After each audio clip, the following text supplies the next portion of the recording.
Well.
I might. Welcome everyone to episode 39 of Epsilon Sun, and today we will have our recap about what happened last week on our illustrious journey through the wastelands by our resident wizard. So without further ado, Magram, take us away on what happened last week. Hey everyone, and hi Himo. So basically, last week, our group's main session time was fighting the corrupted Ankh Queen. However, before we got there, we have traveled through the underbelly of Undergurst and made our way. There was some yapping and screaming. Probably those soldiers that we saw the pile of corpses of, probably. However, what I have for today, dear audience, is a detailed recap of what happened during the fight and the session as a whole. So I'd like to begin that our total session length last week, I almost said yesterday, guys. Wow. Okay. Our total session length last week was 4 hours, 15 minutes, and 13 seconds.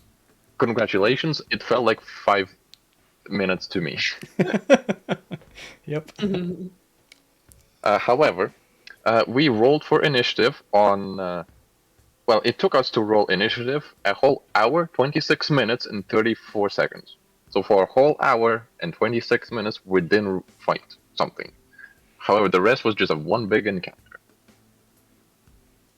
During the fight, there has been a singular backflip and 0 jokes about bald people.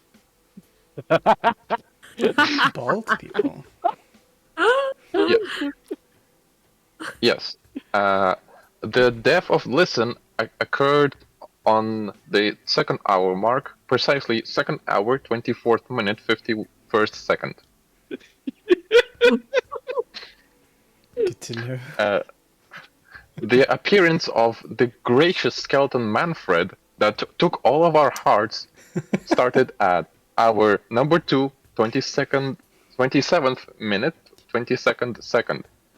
A point to you, Adrian. You did not remove the picture of Manfred for an hour and a half. So all our viewers were able to see for about an hour was just a picture of this glorious skeleton. Oh, really? Shit. Yes, it was there for so long. I Why'd you couldn't say see any Hemo? roll. Come on, Hemo. Get with it. I mean, it was worth it. I mean, that's what we wanted to see, Yeah, right? That's what the viewers wanted to see. Exactly. Anyway, and now I wanted to give you guys a detailed, I guess, statistics of the whole group on a whole. So the first one I wanted to say thank you to is Aurora. Aurora, amazing performance. You were able to make everybody see. You were able to take out the ads that the boss kept summoning, and you dealt a total of 19 damage to it. Great. Hell yeah. I also wanted to say that your bless spell has made a difference 4 times during the combat. So 4 times it has made a save into a success. Congrats. Butt counter. So Okay. hashtag blessed indeed. I will try my best to keep a blessed counter from here on out. The second person I would love to thank would be Lokar, as he was the main person taking all of the damage. It's always. Saying That's right. my job. As always. Yep.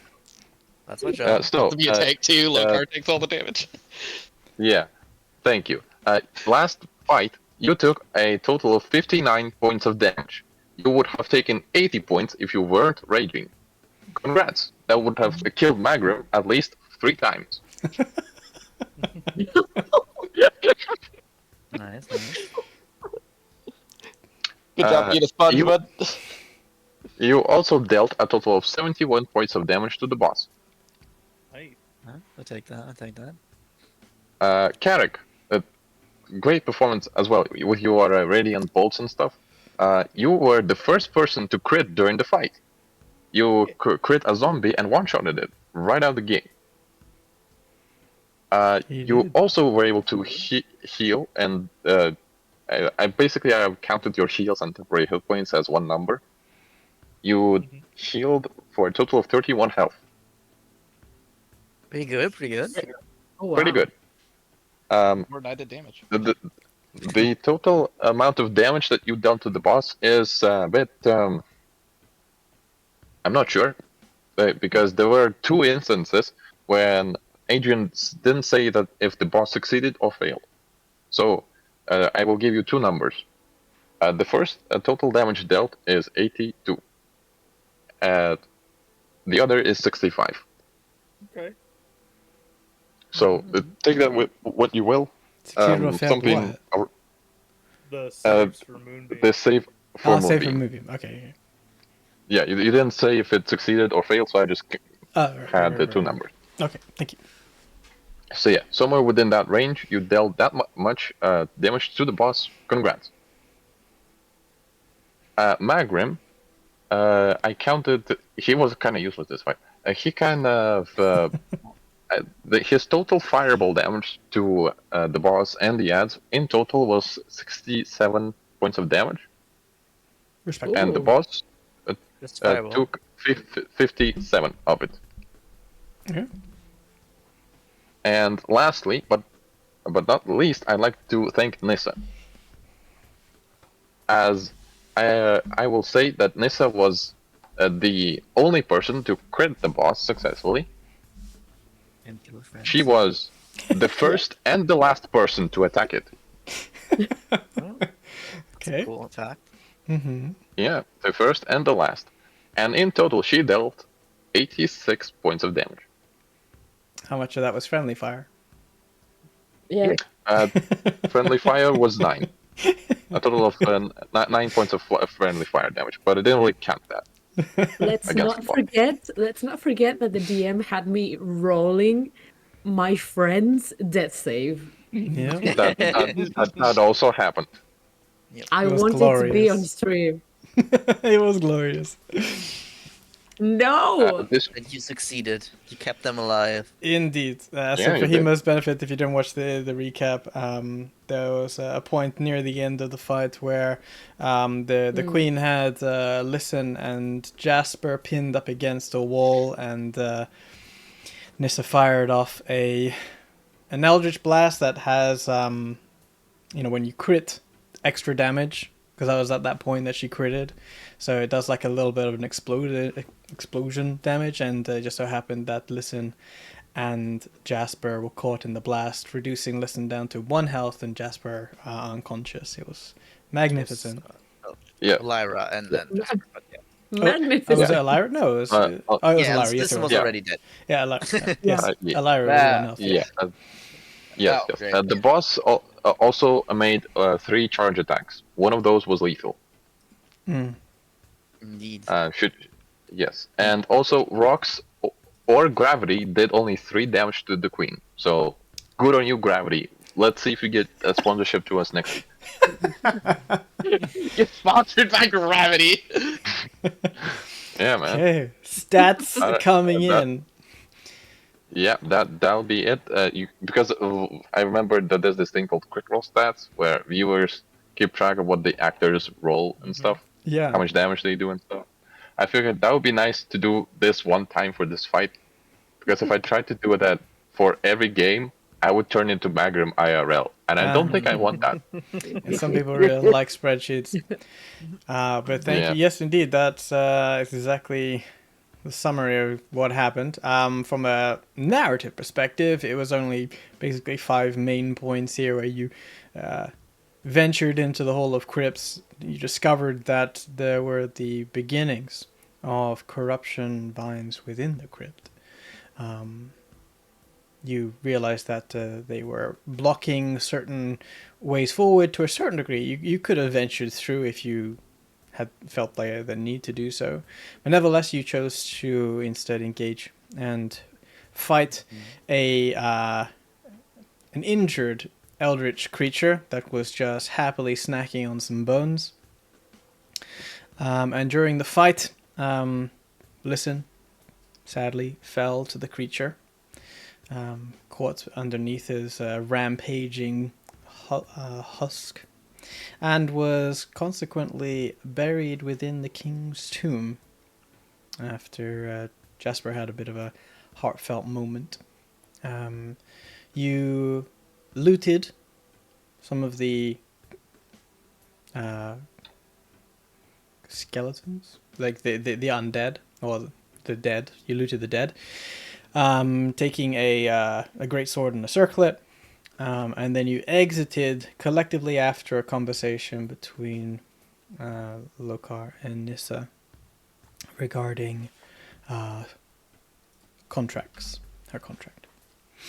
And you eventually, after all is said and done, climbed up the staircase out of the Hall of Crypts, and finding yourself behind a secret door in the Temple of Kalik, and pushing it open, you took your first breath of hot, fresh air. It is nighttime in Gerst, and you all hear collectively as you step outside into the temple the sounds of continuous fighting outside somewhere in the distance. It is still in the temple. There is no one here wishing to pray at this time. You all feel the pangs of lethargy and exhaustion creeping up on the sides of your eyes. But let us return to a still moment within the Templar Temple.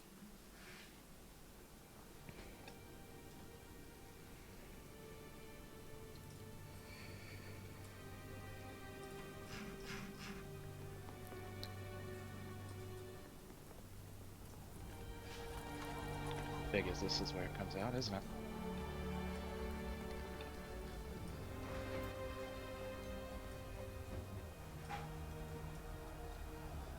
I think that's good enough. Yeah, the A city in turmoil. Fighting on the surface was not new information for you as you step out into the hall of the Temple of Kalik. But hearing it with your own ears is different from hearing it from the mouth of Aurora's father. For each of you, it becomes all too real that you are now stepping not into just the Templar district itself, but into a war zone.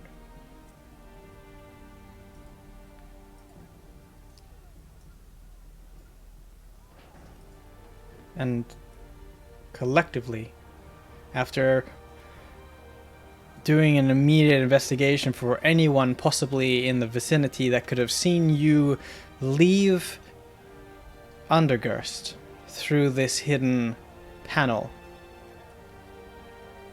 by the staircase at the end of the Temple of Kalik, and you will collectively turn towards Aurora.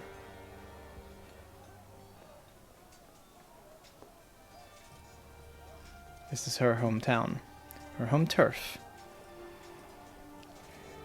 Or is it? Has it changed We shall see. What would you like to do? Now, once again, we find ourselves where all of you look a bit rough, and I can keep going. So, we need to find somewhere to rest. My house is, I don't know, 5-10 minutes from here, 15 maybe. Though, sounds lovely outside. I don't know if it's safe to go out there in our state. You can see Lokar probably moved a bit towards the exit, and he seems just weirdly alert, I think.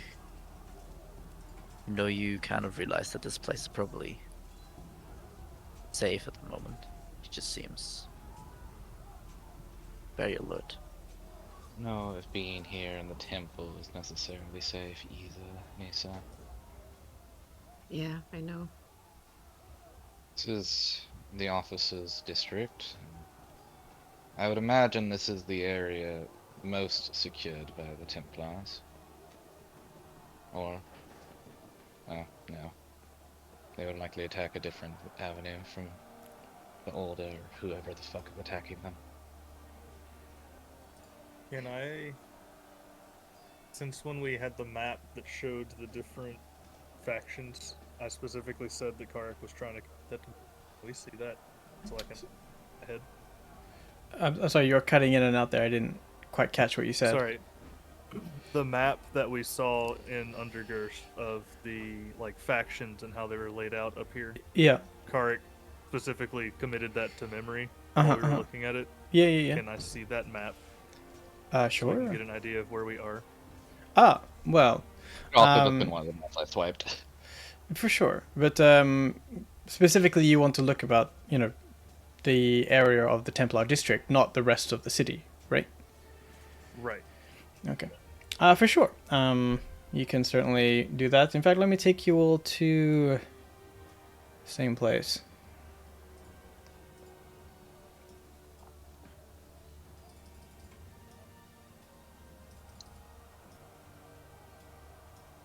Ooh. I think this one too. It is new. Yes. That's probably partially Aurora's memory. Ooh.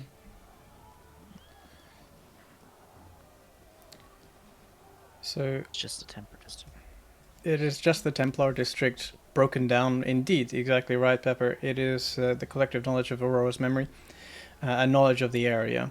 But you can certainly see that there is conflict at the main gate towards the arena, where if you stick your head out, you realize that you're not actively outside by the fighting, but the fighting is audibly, it's available to be heard audibly.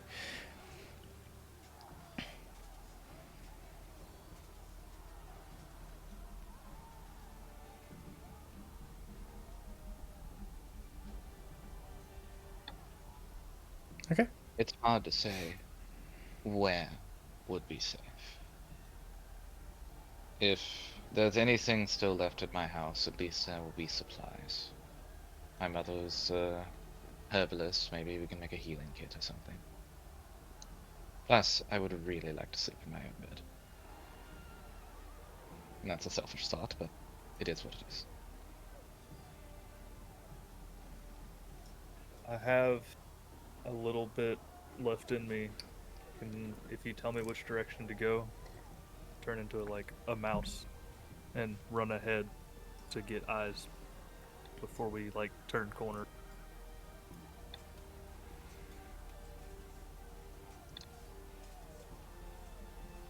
Rest of you. You feel I still have some fuel left in me.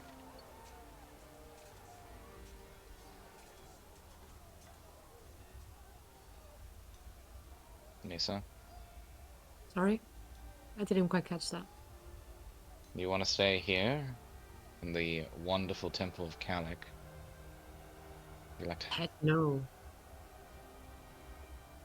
I don't want to have to stare at this old git's face any longer. No, no, no.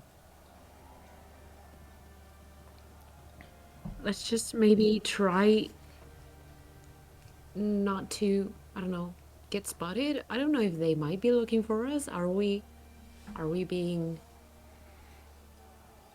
I mean, I they're don't know. likely looking for saboteurs, but us particularly, I would doubt it. I think they have bigger issues. Yeah, probably. Maybe they'll be too busy or distracted by the fighting at the gate. We can move quite, I don't know, safely. I mean, it's almost nightfall. It is nightfall. It's dark outside. Okay, then Probably- we I'll turn Oh, into sorry. a cat. You tell me which direction to go. I'll scout ahead. Y'all follow if I give you the signal. I think you all probably noticed that this would probably usually be the moment where Lokai would push everyone along and just like get things done. But he just kind of is standing like 15, 20 feet away from you guys, just like staring outwards. And, you know, hasn't taken that initiative or saying anything really. look, are you good?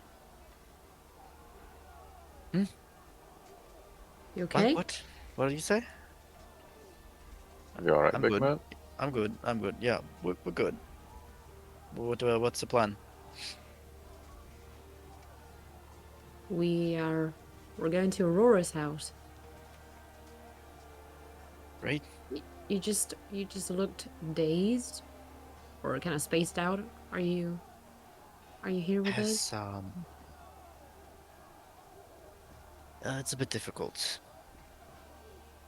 but I'll manage.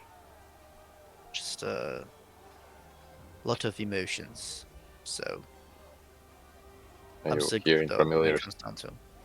Can you give me another Hey. hour, Loka? We can stop here. It's not ideal. Don't. What? If you want to go to your house, you can go to your house. I can still Yeah. fight. I When can you're take down a hearing Templar if need be.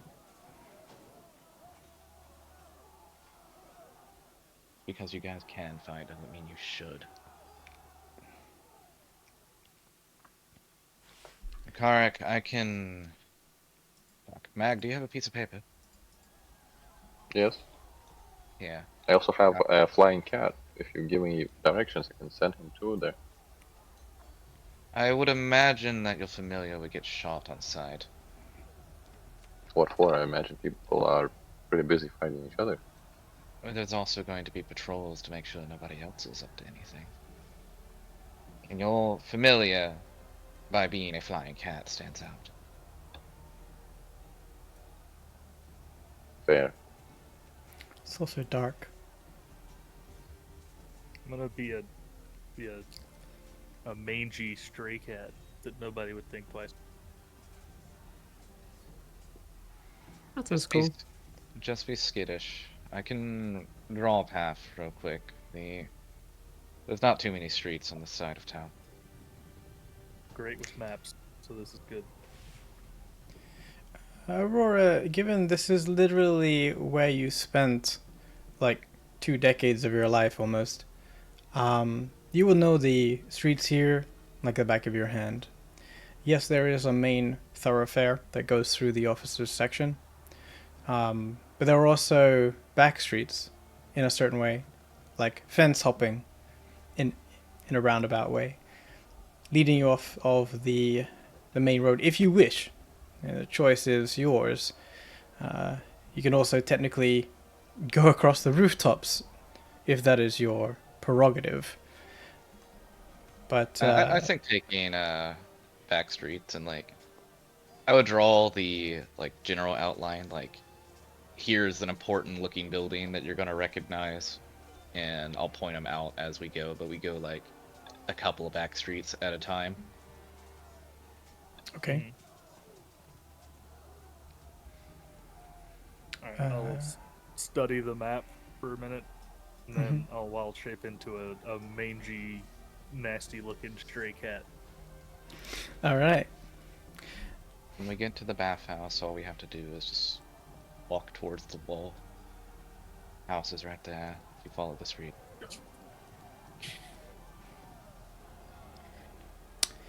Right, so the plan is Aurora. Kari goes ahead and we follow. Before we get started here, I just want to trigger some information for Aurora's memory. Obviously, this is your hometown. The likelihood of people being on the street, especially during a siege, is quite high, despite the time. Curfews and patrols will most likely be part of the protocol that the Templars would have learned during their training, in the ever possibility that the Golden Tower is besieged. Would there be like, there probably wouldn't, but like Templar uniforms or anything in the Temple of Kalik? That is very unlikely, given that the Temple of Kalik is not a place for armoring yourself. However, you Clergy can outfits? clergy outfits possibly. You can potentially look around for such a thing. I mean, throwing some potential Templar-aligned outfits on might help people give us a different eye, but Kalik is definitely a coin flip. I think we will always stick out. I mean, the fact that we have, two human-looking people with us, even though you're familiar with this place, Aurora, is going to be having us stick out, no matter what. I think If we're- just trying our best to be unseen is the best way to go about it. Well, I can always put the helmet back on. Fair. Maybe you should do that. At this point, you will look collectively at each other about what you're wearing.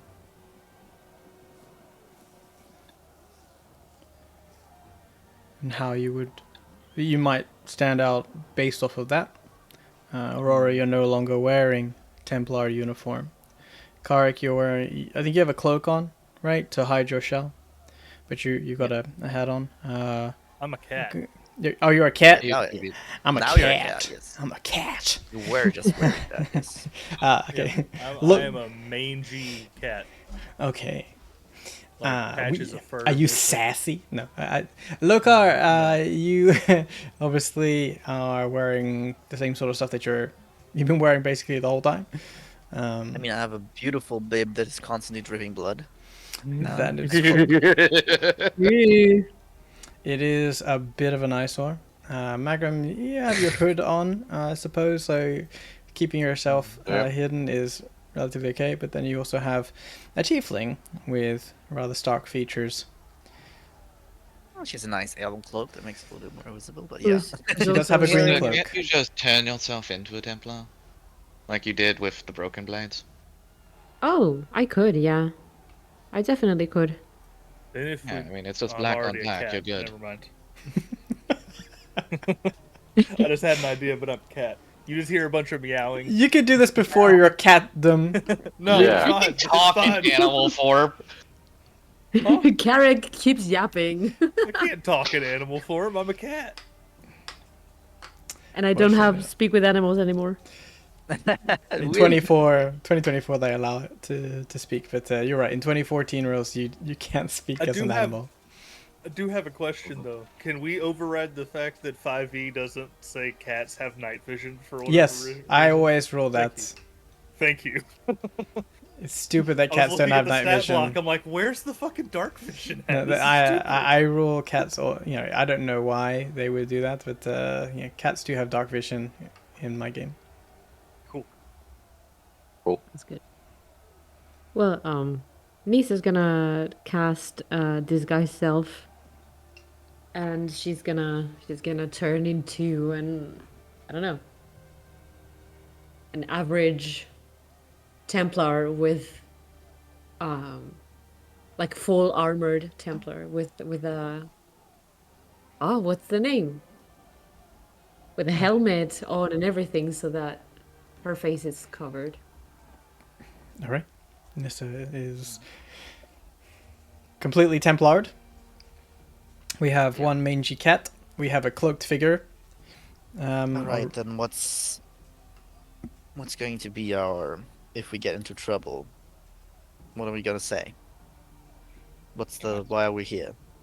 I mean, I know protocol. I can probably talk us out of it. No, we can just let You- Lisa lie. Well, You you have- should maybe support Nissa in talking us out, because you don't look like a Templar. Yeah. But, okay. And I'm probably not gonna sound like one. Just But I'm keep gonna talking try. it, and that you know everything. Maybe you just escort us to our home, because we had to do something. Well, we were wanting to pray at Calyx Palace, I don't know. Maybe we're under orders of the. I don't know. Is the new king aligned with the Templars? Yeah, Tithian, Tithian Now- is the leader of the temple. yeah. I think Is the everything lead? would Oh be yeah, let's say that we're secret mission Tithian, whatever. That would definitely get suspicion. Would it? Would it though? I'm still a cat. Meow. meow meow. What it though? Meow. Porque? Yes. When you're under attack, the first thing everybody tries to say is that they're responding to whatever the great leader is saying. You're supposed to be aware of something like that. Yeah, I think making ourselves as small as possible makes the most sense. Yeah, like I we're don't think it being can be- escorted back home because of curfew. Yeah, sounds good. Sure. All right, cats, lead the way, and meow twice if there's people around. I meow and then rub up against Lokar's leg and then take off. All right, Hi, kitty. Okay. street by s- street, take it slow. Try to stay in the shadows. I would like Katorik to roll perception as you go out into the streets. Let's see, as the cat. or As the cat, As the cat. because you That have is- the Okay. Perception is a +3 your physical Also something about, attributes to are cat. this. Well, you can use your own stats as a druid, right? Perception's a wisdom skill. It is a wisdom. Oh, yeah, skill. yeah. Your physical attributes are relevant for your checks on Yeah, So animals. I Also can roll this perception, which as my. Do your own. You'll be cards. It's kind of weird, but like your Yeah. mental acumen for I understanding. rolled a 1. Let's go. I rolled Oh a my. 1. Great. Yeah. Good job. Cool. Cool. My eyes are well, still but if it's- adjusting. Wait, You- well, if it's relying on smell, you have advantage. So maybe you can It smell is not people, and then you can at- roll again for that. It is not with the smells. It is with the eyes to see what's going around. You do not Also see anything. In fact, because you're closer to the ground, the dust is quite disturbed here with the movement of people, and being a particularly hot day. it kind of pulls around everyone's ankles, but it gets in your eyes, and you can't make out shadow from dust cloud. But you feel confident in your catty self that there is no one around the corner.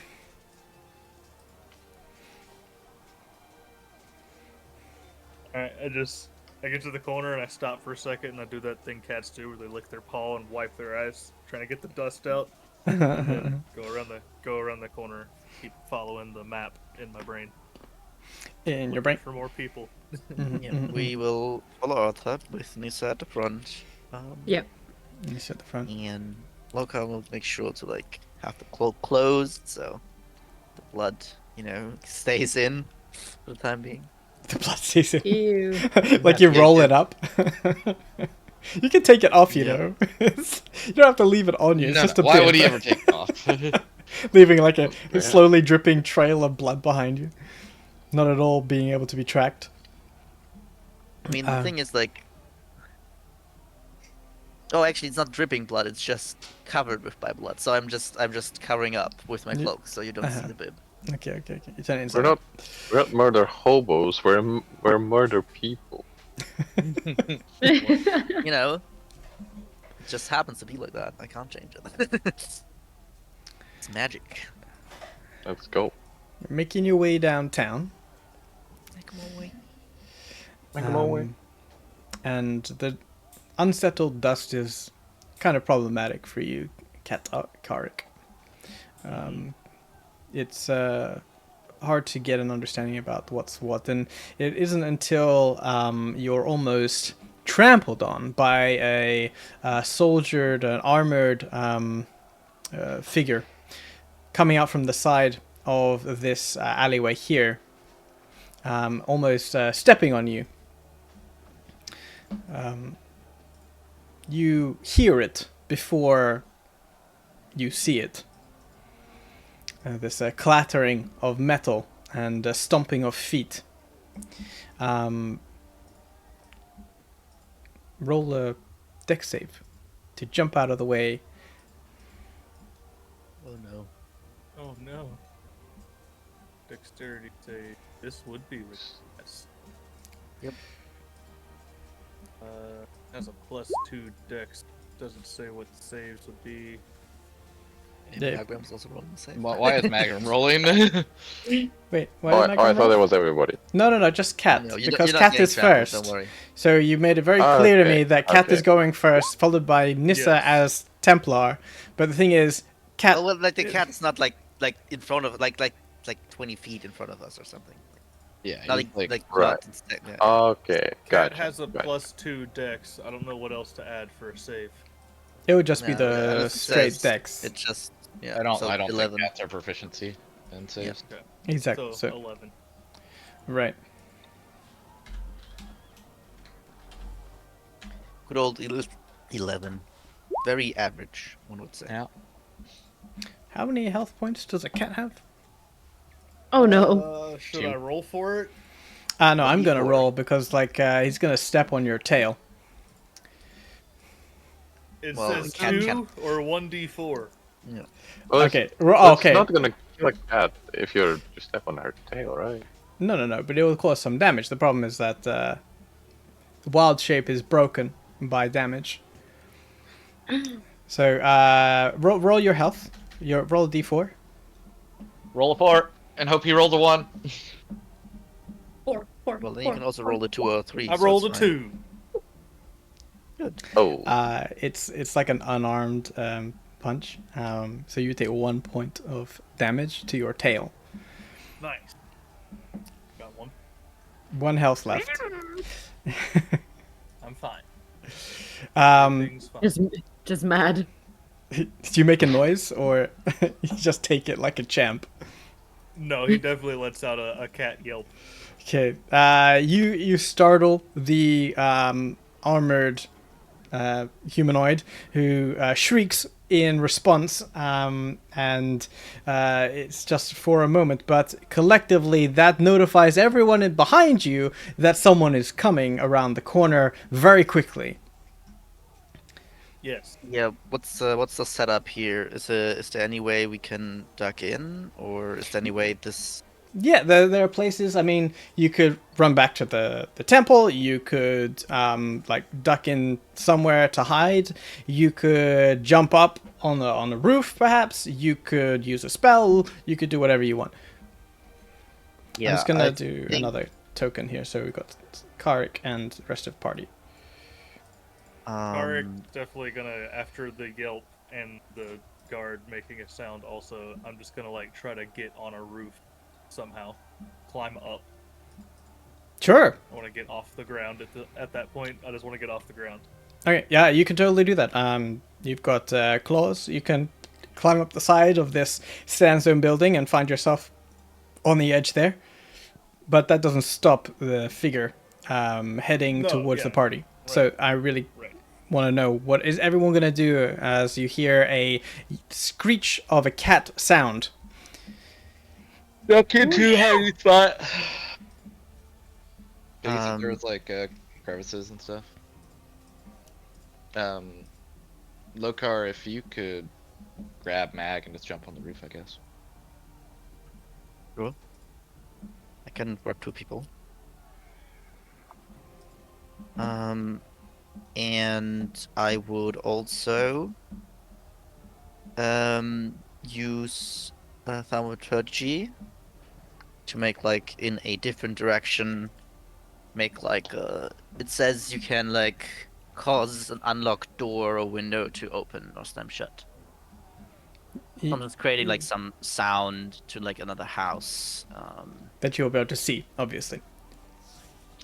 If it's Yes. if it's unlocked. Yeah, I guess I I mean, can make you- any sound technically, any You instantaneous can make a sound. You don't have to open or close anything. You could just make a sound. Yeah. Just so he might like, I don't know, not look directly in this direction immediately. Okay, so we okay. have You more cause time to- a distraction, and what? You're gonna jump up with someone in your hand, in your arms. I mean, if Aurora says that, I mean, she knows the best place the best, so I'll just do. Well, Aurora said she's gonna Yeah. hide in, duck to the side and hide behind like a barrel or a box. Yeah. Karik is a cat. Nissa is a Templar, so really Lokar Magrim, what you do? You make the sound, I'll- and I'll get on a roof Magrim? with Uh, Akram is- if he allows. Is I mean, can you jump on me? I think so. I don't mean, know if it's Magrim more of a will- climb than like a leap. Well, depends on the height of the house. Well, Magrim will jump on the back of Lokar and point to the nearest roof. Go, go, donkey, go! Go, my powerful feet! So, as a bonus action, he will use his telekinetic to, I don't know, make a vase somewhere drop so that the guard looks there too. Sure, like you assist in the distraction process. Yes. Okay, Aurora, Use make distraction. me a stealth check. I will roll with disadvantage on the perception check of the guy running around the corner. Nissa, you staying put? I'm staying put. I'm just letting the gods decide here. Okay. I'm I mean, staying. you're the Templar. Yeah. Yeah, I'm just. Just- I'm just. Being the Templar, I Just- mean, you can just just- maybe Stand guard. like Inception kind of thing. Yeah. That's almost like triple. I'll just roll again. Okay. You should question the guard. What are you doing around here? Okay, so this guy is running around the corner. He looks to the side where a noise happens and then slams right in front into you, Nissa. He is holding a long sword and shield, and he looks like he is like ready for battle. It is a Templar wearing some particularly shiny armor, but with a full face mask. And he stops and goes, "Fucking hell, where did you come from? Why aren't you at the gate?" Oi, what are we walking? This house needs protecting. And she points at the house behind her, like just randomly. At the Hey. temple. "Wait, is the temple under siege?" Not yet. You stupid. I was just gonna say. Gonna see I was Aurora just gonna shrink behind the barrel Lean in. harder. Deep Like, oh god, help! No, yeah, you stupid git. That's why they assigned me to keep watch. He like What are you doing over here if the fight is happening at the gates? he takes a step back, look you up and down, his armor clinking. Out of interest, how is there a specific Templar that you copied the armor from, like, or is it just like a generic kind of one that you saw? It's probably, well, Nisa being Nisa, she's had quite a few encounters with the Templars, but I think in this moment she doesn't really remember the intricate detail of the armor very well. Uh-huh. So she maybe just picked a random, like, basic one, generic Templar garb. I don't know. Generic Templar number one. I don't know what to say. Okay. He looks you up and down. Roll intimidation.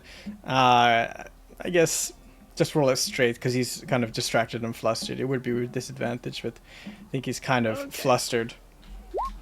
Oh man.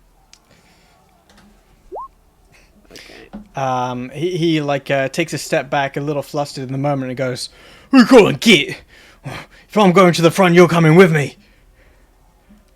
Leave these places. We gotta defend the gate." Wait, soldier. And I'm gonna grab him by the arm. Who sent you up here? No one sent me. I'm coming in from home. I have my kip, and I'm back to the front. It's where we should all be going, pushing off these fucking orcs wearing these red cloaks. Yeah, that's it.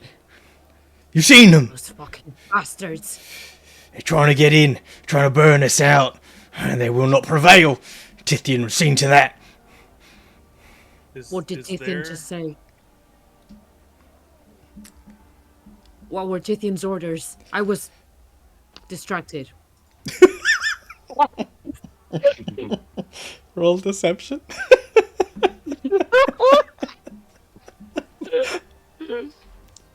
Thank God I have a +7 on this. Oh fuck!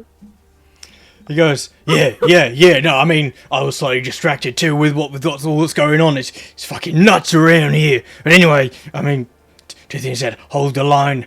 It won't be long until he's got everything under control. That's our deal, and that's what we must do. Protect ours and our own families. Now, you coming with me, or what? You a coward? Who are you anyway? Coward. My name's Richard. Richard? Richard the Third. No, sorry. I haven't heard that name in years. I thought you were dead. People call me Dick.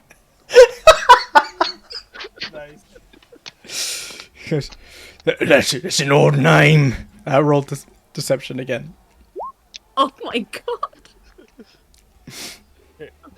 As this conversation has been going on, is there an alley that goes like between the buildings Yes. here? Yeah, it goes underneath is there here. Anything, is there anything up on this roof that I can knock off into the alley that'll make a loud sound, like a pot? Yeah. There's a ceramic pot on the edge there with like a small cactus in it. I'm can gonna hop up in go, all the way over here to this corner and knock it off into the alley to try to distract the guard into running into the alley so everybody can get past. Okay. The Templars just say like, I haven't heard of that. What's that then? You heard that, right? Come on, Dick. Maybe one of them got inside. What are you? Are you scared of a little noise? What's your name, soldier? My name is. Yeah. Yeah. You say something? I Magro? think Jim. He wants to just Jim? give a name. No. Jim. My name's Jim. My name's Orkosh. Orkosh, they call me. I've been here for, well, He is my family. That's not important right now. We gotta chase him. You go first. And he nods to you, clanking his metal armor, and he dashes around the corner here. Okay, I'm gonna follow, but I'm gonna stay just before the corner, before the turn. I think at that point I'm gonna like peek behind the barrel and like need to walk forward and just go. Hey, What? What is it? and I'm just gonna like point to the roof. Yeah, I'm gonna climb. He's just gonna let him go. In my very super clanky armor. Well, it's fake Well, armor, it's right? Magic armor. It's so magical Yeah. armor. It doesn't make sound. It's just illusion. Still. You can, yeah, you don't make the noise of metal armor climbing up sandstone, like scraping noises. It's magical Okay. shenanigans. You're still wearing your, studded armor, so it doesn't make any sound, and you're quick and up there. And Arkosh is like already out and away, and goes. You can hear like a moment later, he goes, "Where are you, Dick?" Can Magrum see Orkosh? Oh no, he's in the alleyway. So there's an alleyway between Oh, On the roof, these. so maybe we have a- You Well, guys are on the roof. We're on a roof. Yeah. And he's in the alleyway, and he's going to be doing an investigation there. Got it. Can I use Mage Hand to untie his belt? He's kind of far from. He's not 10 Nice. feet away from you. Oh wait, how far can your 30 feet, I think. 60 feet Oh, Mage Hand speed. Yeah. 60 Oh. feet? Okay, it's. And you have dark vision 60 feet. Let's say you. Let's see if you can try. Like, I mean, maybe he's rushed out too early and didn't fasten his belt quick enough. So let's do a sleight of hand check against his belt to DC Okay. with mage hand. At level 8, I will get expertise in sleight of hand in that case. I mean, at this point, go for it. I'll teach you. Sure, like you like peek over the edge, and Arkosh is looking around, investigating a broken pot and looking around, and he stands up to like rush off further, and your hand pulls open the clasp of his belt, and you hear a clink of like his belt and his like leg protectors hitting the ground, and he goes, "Oh fuck shit!" He's like, Dick, go on without me. Got a bit of a malfunction here. Magrum just smiles to himself and gives the group a thumbs up. Karik will keep following the route in his head just on the rooftops. We're going and we're Trying going. to- We're going, Everybody and else. you're hopping across. Yep. Aurora, you're on the ground. Yeah, I'm not super confident in my ability to climb a wall. I can also pick you up. Right. Yeah, Loka, I think she needs a hand. I could No. help her up as well from the roof. Maybe just I mean, you I can am certainly, up. if Aurora, you see them all waiting for you at the top there. Do you want to make a run for it? Yeah, if Lokar's right there, I'll wave him to help me up. But Okay, other like- than that, Okay. run. You, with Lokar there, yeah, a massive arm comes down. You reach up, and it's a very cinematic scene in the moonlight with Aurora jumping for Lokar's arm as he like yanks you up onto the flat roofs of the officers' district homes, and you make your way across the tops of the roofs. And in the night time, you can hear as you make it like halfway across the officers' sector, you hear a shout, "Dick! Dick, where are you, Dick?"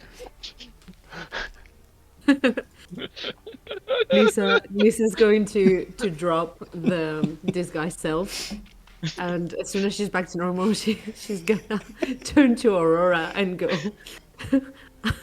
I never thought I'd hear a Templar shouting for Dick. No words. Absolutely no words. Nissa, that was great. Oh, thank you. I pride myself in my And then Disguise he's gonna go. abilities. He will go to his Templar buddies and he will say that Dick is down. Dick went down. I've lost Dick. Um,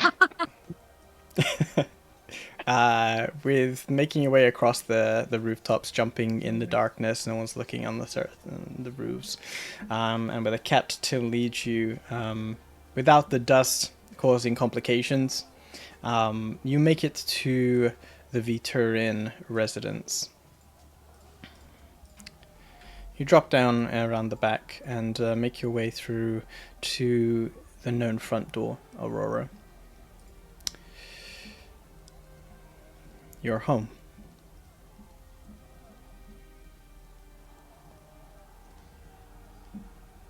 Oh, come on in.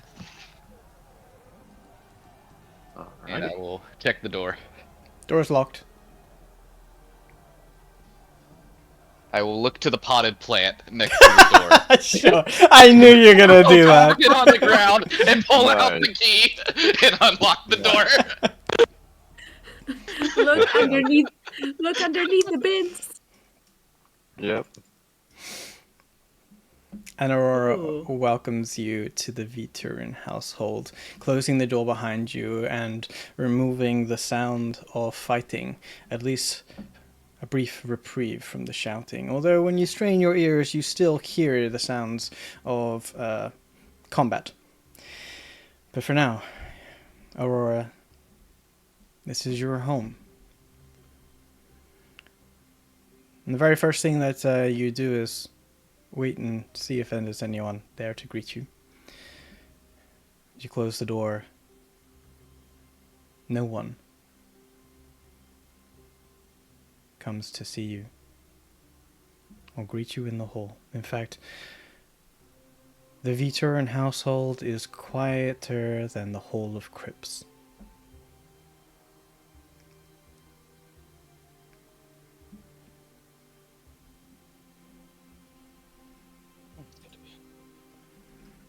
Double check to make sure nobody broke in. Doesn't look like it's been looted, so we get that responsibility. Feels Right. wrong to say you can loot my own home. Isn't Alabaster should be here, right? You mentioned something about him. Yeah. Fuck if I know what Alabaster is. Didn't they say they were like in the something Like- gardens or something? The King's Gardens. You know there's 3 of them. Yeah. Yeah, real helpful, Dad. There might be some communication in his office. I can dig for it later. I'm going to see if there's any tomatoes. I haven't had a vegetable in like 2 weeks. Tomato. There. Okay, let's check the place, see if anyone else tomatoes is here. actually a fruit. I'm not a cat anymore, by the way. Okay. Everyone Let me give contemporary. you a description of the room. So I've done it this way. So, I mean, you're free to move about the rooms within Aurora's household unless she tells you not to. And you just put yourself on the picture of where you are. But before that happens, everyone starts within the entry hall of the Viturin household. It is a wide rectangular foyer with a high vaulted ceiling. And you can look around and see that it's designed for receiving guests formally. It is a well-kept home with a grand Templar banner of the House Turin's service to the city, clear and easy to see within the entry hall. Along the side of one wall, there is also a cabinet of medals in a small wooden cabinet with a glass door.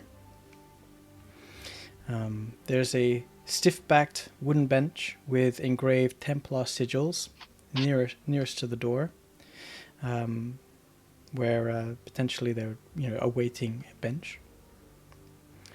There are several doors in this long hallway leading to various rooms within the household, as well as a well-kept and dust-free rug on the somewhat polished but scuffed marble flooring sandstone marble flooring. For Nissa, this is a far cry for what you call a home. Yeah. Just Nissa. Wow. Jasper is like right there beside you. And he goes, "Oh, well, there's some fancy digs, ain't it?" Yeah. I never thought I'd see one of these houses, like, from the inside.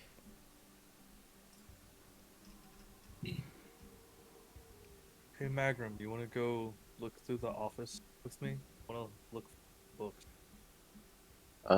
Yeah, let's head over there. I'd just like to make sure that the area is secure. My dad's office is the end of the hall. Don't. Oh, actually, never mind.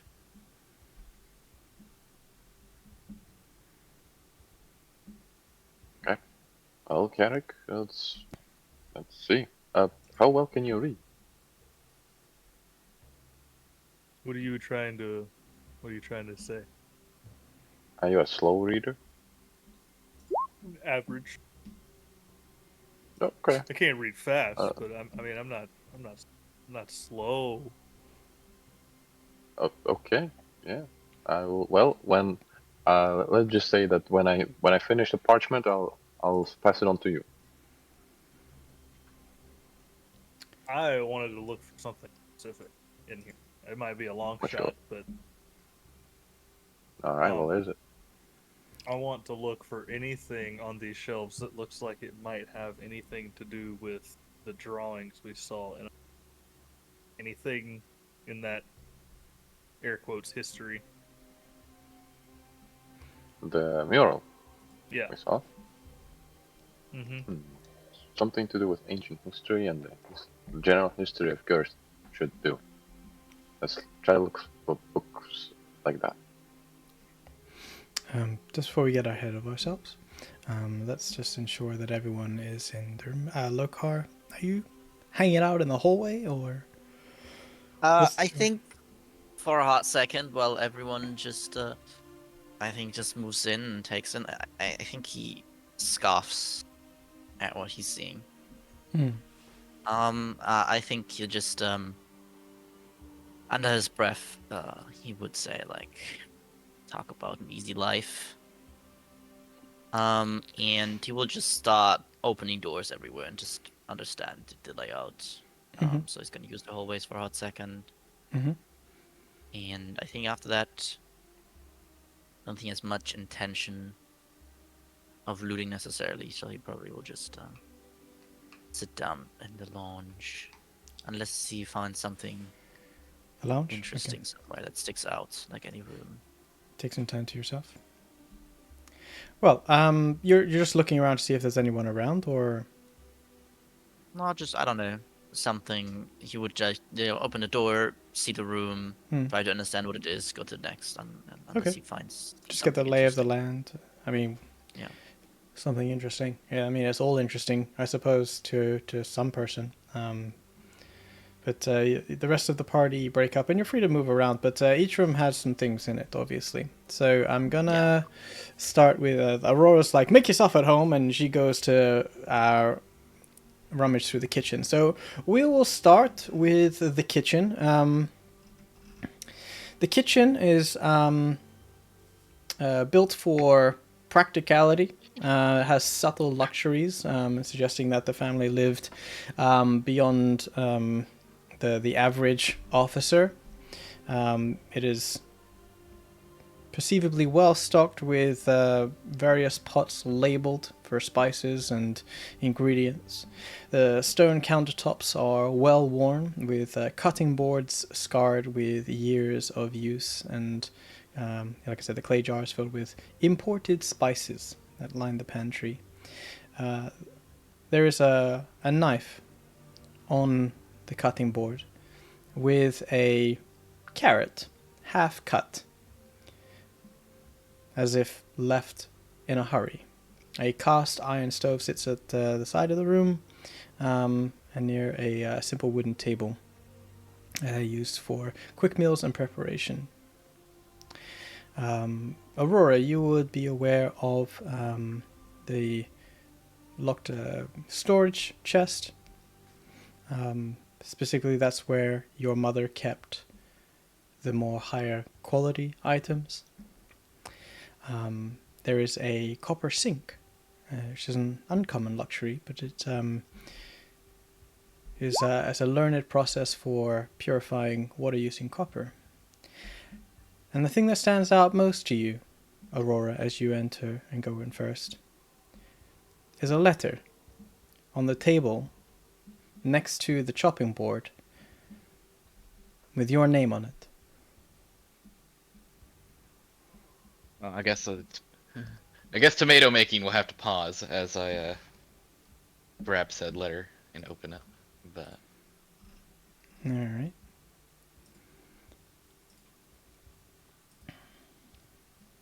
Lisa will walk in after Aurora, and she's looking around, kind of in awe at everything that there is. And then she kind of gently bumps into Aurora's back and goes, "Ooh, that's for you." yeah, give me a second. There's spices on the top and vegetables below. There should be some cured meat somewhere. Take what you want. Okay. Just You too, randomly Jasper. munching on everything and drinking water. You don't have to tell me twice. And he goes sniffing about very quickly, dipping his finger into various jars and licking them, going, ugh. Careful with some of the peppers. If you eat too many of them, they'll make you sick. Spicy. I tried to warn you. And you stand there and read the letter.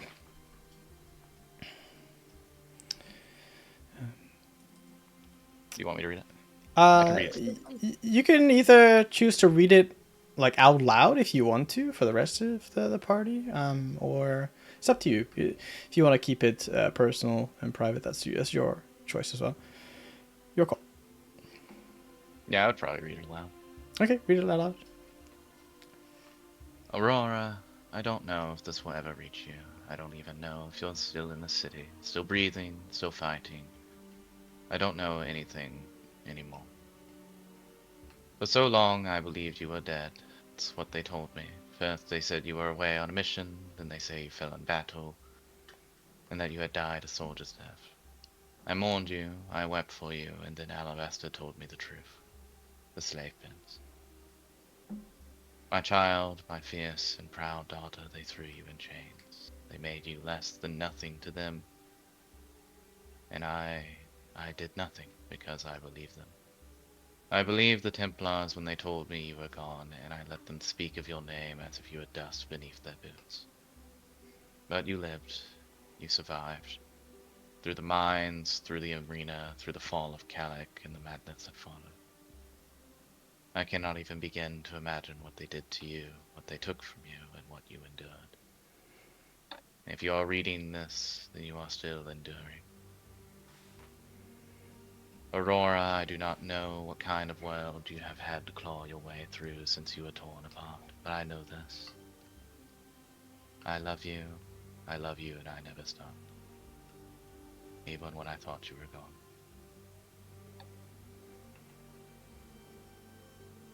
You see, it's kind of like swallows a bit, and I don't know what to ask of you, if I should beg you to find us, or what put you in even greater danger. If you're reading this, please know that I am still your mother, and I have not given up on you. Nico is safe, but Alabaster says we are being hunted. He will take us to hide in the King's Gardens for now, but the Templars are watching, waiting. They know something is wrong. I do not know how much longer we can stay there before the walls that protect us become our tomb. Aurora, if you find this, if you're truly out there, do what you must. Do not let them take you again. Do not let the city consume you as it has so many others. Find us if you can. But if you cannot leave this place behind,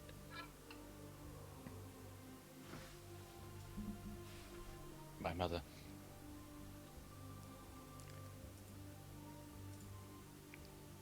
We need to find her.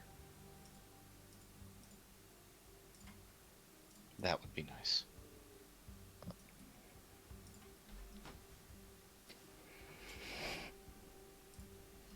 I'm sorry, Aurora. Maybe we still have time. Maybe they're still out there in the gardens. I mean, it hasn't been too long since whatever. And it's not like this carrot has rotted.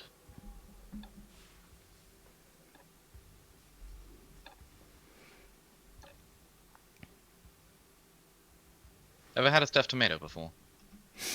Meanwhile, in the office, it is a room of discipline and order, with not barely a thing out of place.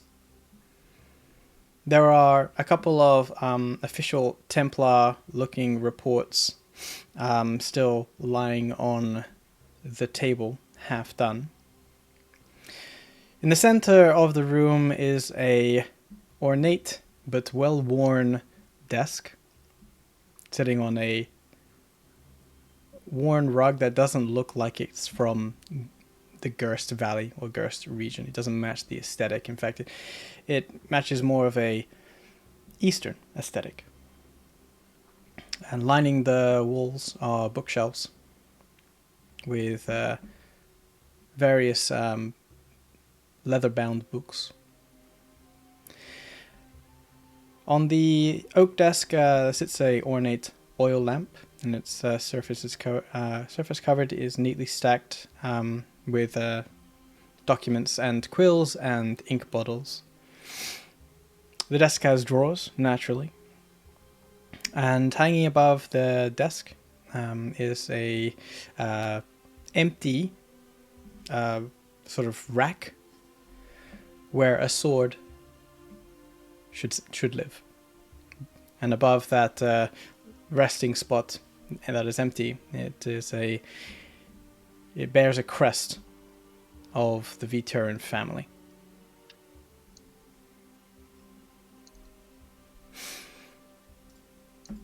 Now, you guys wanted to look for something specific. Yes. There are numerous books here, so you can either roll investigation individually, or one can help the other and roll with advantage. You can help me out. I have a +7. Yeah, I'll help Magritte. I told him what I thought we should be looking for, so I'll just help him. If he tells me where to look, I'll look there. Okay, he says, okay, it should be like this, and look for that. So roll with advantage, make investigation. Awesome. See it. It's exactly the same. Who needs advantage? You're looking through the books that are within the bookshelves first, right? Yes. And you can immediately tell that these books are more ledgers. They are volumes of accountancy records that Aurora's father would be keeping for the purposes of his job. You attempt to find anything beyond work-related details, and you get halfway through looking through the volumes when you realize that this is more a records room than it is a library.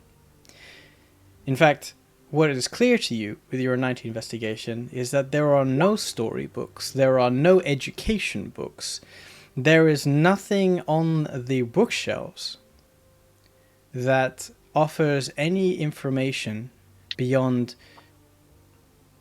ledgers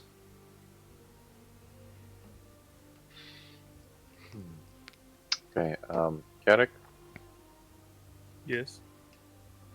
you have spoken to the traders on your path, yeah? Few, yeah. They keep books where they write how much stuff they have and how much they have sold and what happened. Right. All of these books are just that, from what I can tell. Oh. Information what happened during a day, what has been moved, who died. Well, that's boring. It's delightful to me, but I understand it's not useful. I mean, maybe there's got to be a secret passage in here. The guy made a resistance. There has to be something else in this room, right? I mean, this rug is out of place, and these bookshelves. There's got to be something more to this room, Carrick. Like, that's what I think. Should we keep looking? Yes, but now, let's see if Mr. Return holds secrets. Also, Maga will summon his cat. He will not be helpful at all. He'll just sniff the place. Wrap up on things, yeah. Sure, you can certainly bring number 5 in there. So you're collectively looking for different things now, but you're going to roll a different investigation because you're looking for something different. But you're both looking for individual things. So let's spread the workload. So let's roll investigation independently and see what you come up with. Okay.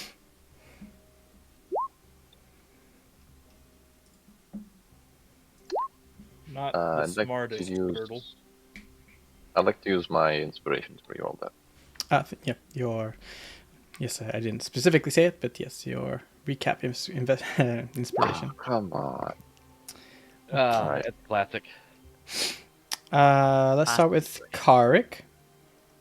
5 is still a 5. You're still looking for something. As you look around, you're not exactly sure how offices work, being a turtle. In fact, being in a room with like this sort of stuff around it makes no sense to you. Why would people do this sort of stuff indoors? It's crazy. But you come across on the wall a framed, signed, gold inlaid edict. It's like a certificate, and it details. It's like a declaration of Alessandro's service to order. And the frame itself is very ornate and golden. The other thing that you come across with, you're looking over the desk, I suppose, is that the quill and ink look well maintained and of a high degree of quality, shall we say. That's your 5. 12 with Magram. You're more aware of how offices work. In fact, you probably rooted through a number of offices when you were trying to steal from the academy in Blisshelm. Yep. So you start more rigorously. And the first thing that turns up in one of the drawers, as you pull it open, it's filled with stacks of paper, as well as quill tips.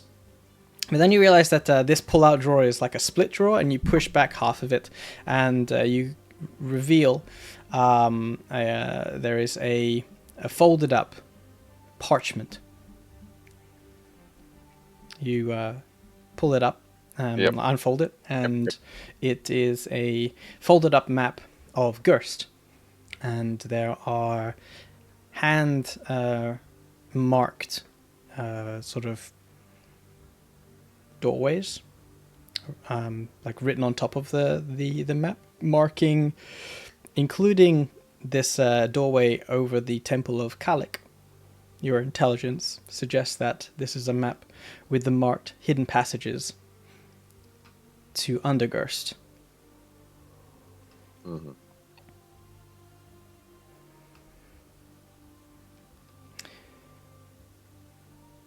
that is what you find in that one. In a drawer to the bottom right, there is a bottle, a glass bottle filled with an amber liquid. And taking a sniff of that, it smells alcoholic. Keeping booze in your office. Classic accountants. We never change.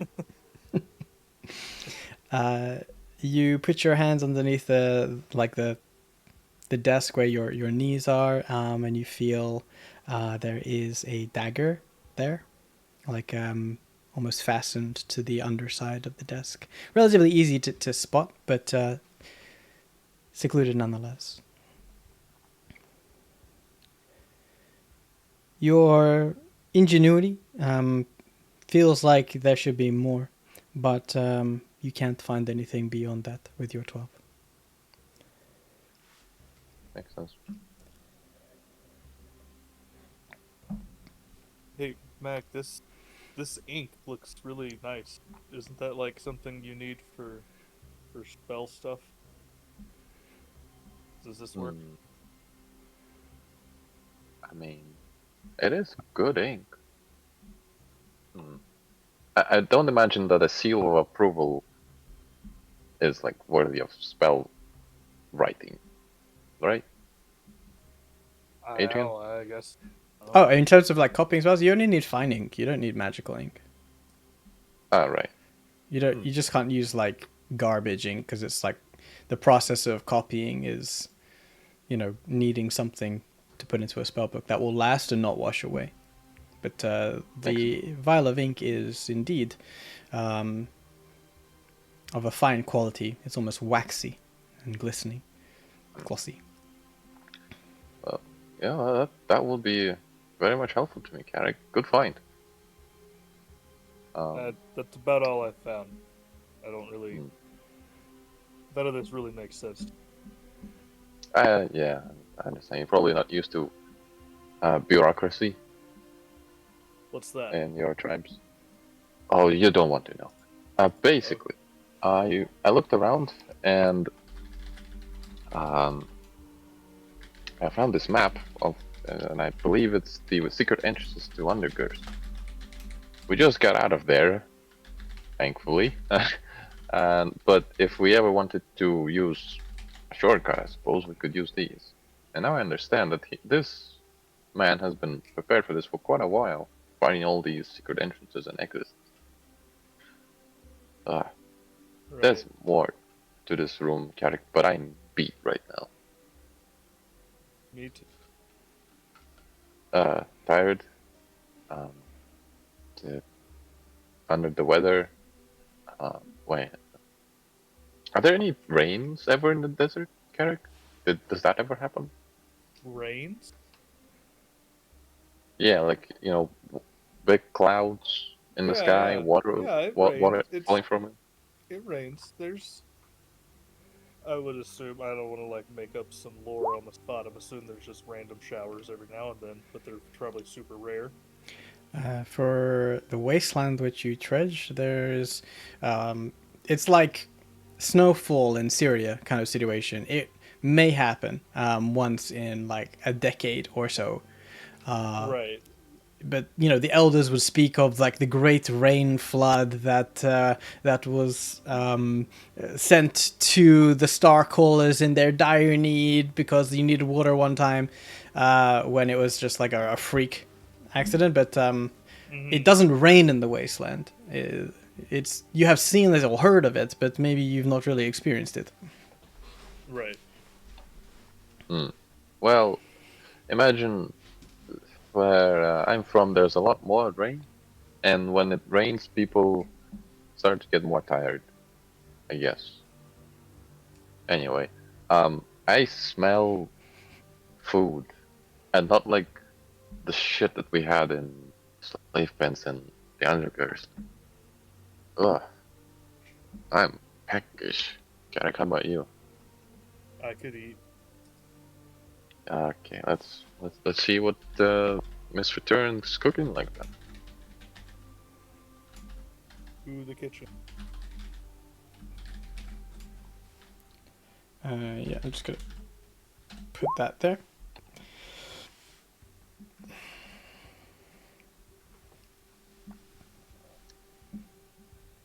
There's Loka. You guys leave him behind? Uh,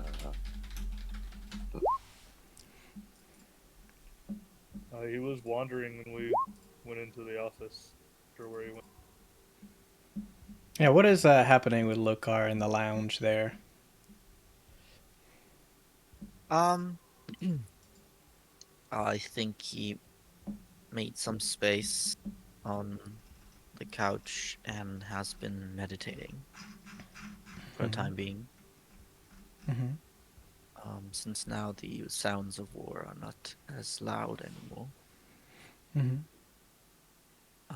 Yeah, but I don't think much outside of that. I don't think he has much interest in rummaging through the stuff right now. I'll give you the description for the room just as Yes. well since you're in Please there. do. So it's in the center of the room, as you can see, it's a long sand-colored carpet and stretches mostly across the stone floor, muffling footsteps, and the noises outside seem to even be dimmed further in this room. It is a warm and welcoming room.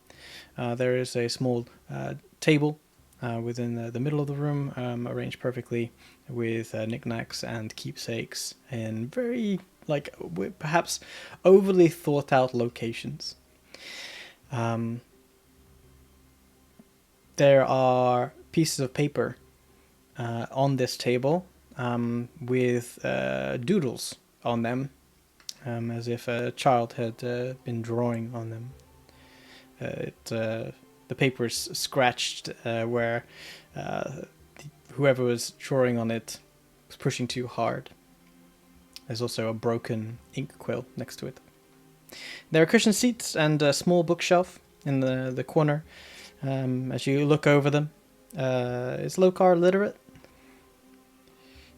I think he can read for sure, but fancy words he definitely isn't good at. Mm-hmm. But Single he syllable was words he supposed can to be going for more for general position, which he never got. So I think he definitely has training and reading. Some small amount of training. Okay. You take a look at the spines of these books, and it's a mix of Templar-approved texts, shall we say? How to be a good Templar, the rules of Gerst, engagement tactics, things like that. Glory to Kalik and Kalik's rule history, things like that. And there are also books of subtle propaganda.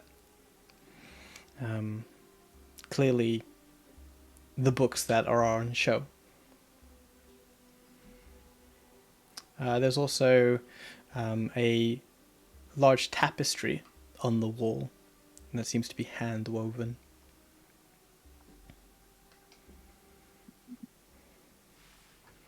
And you, I think he gives a look over all of that. I think he gives another scarf at the bunch of books.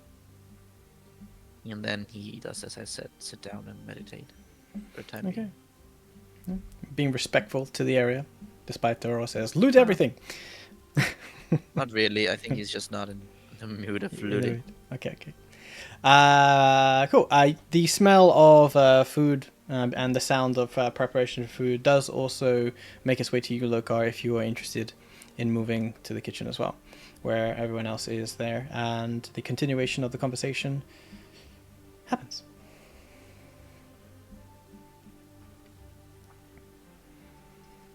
So, Arik has a mess kit, so he's gonna dig it out and try to help get some food going. Whatever's in the kitchen. And the kitchen's well stocked. You don't need a mess kit. Okay. But he wants to use it. Okay, I want to use my pan, my trusty pan. here's some carrots, some stuffed mushrooms. This is called hummus, if you've ever had it. It's pretty good. And this is, I believe, goat. It might be lamb. I don't know. It all looks the same.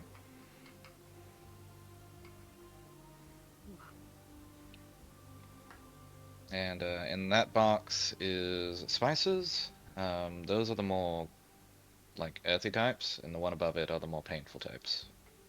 Season to your delight. Try to make some kind of just stir fry meat and veggie. Sure.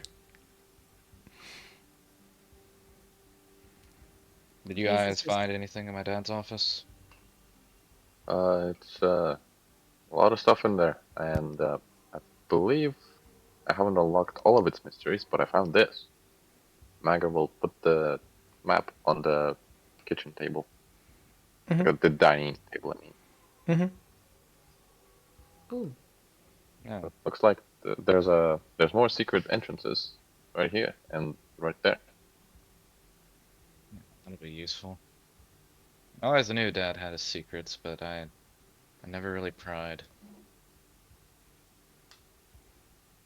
Figured he was high enough up that you just kind of had to do that. Probably, yeah. why? Uh, Why did you never pry though? I would definitely pry, especially if it was my dad. I mean, you've met my dad. Me antagonizing him is going to end the same way that it ended the other day. I get told to go Oh. to my room. Right.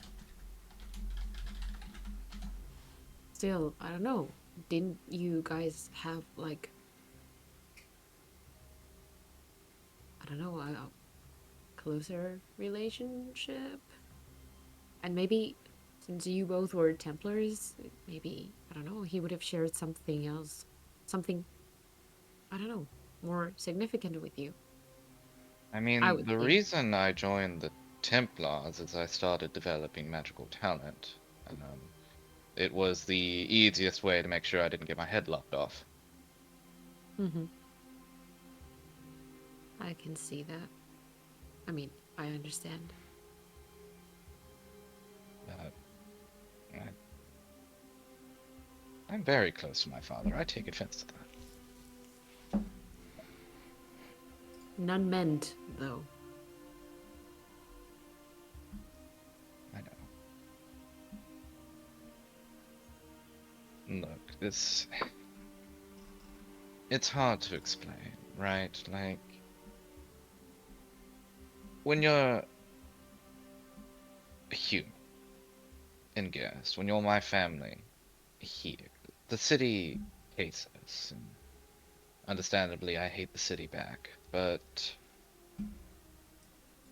it's not like we didn't endure well. It's not like we didn't contribute. Like the lounge has got 100 books on how to be the best Templar you can be, and I've read every single one of them. I believe half of them. I live that ethos.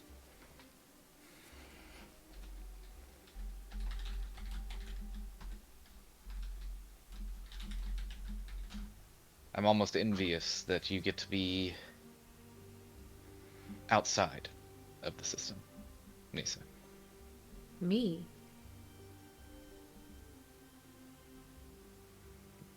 How? You have a lot easier way comprehending that everything that I have done with my life, every order I've taken, every responsibility I've endured is flawed.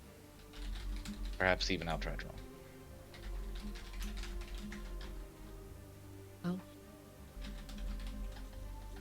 I guess our circumstances have been very different, but somehow in some other aspects, maybe we are more similar than we would like to think. I never knew the slave pens were quite so bad. I never really went to that part of town, never looked into it. I always knew my dad had his secrets, but I always assumed that, it's just what he does. I mean, one of the handful of families in the Templars that actually got to read and write, and do what we were supposed to do for Kalik. No fear of retribution, no potentiality of punishment. We just did our job. Yeah, I understand. But that job, well, not just your job, but the Templars as a group, this job, um, it just had a huge impact on the community and the place I grew up in, which is the Warrens, as you know, and Jasper as well. And she gestures to Jasper, Oi, oi! and yeah. Cactus must mushroom his mouth or something. Like spitting food out all over the place. Yeah. Also, we probably haven't seen that much food in the same place in our entire lives. I find that hard to So believe, but sure.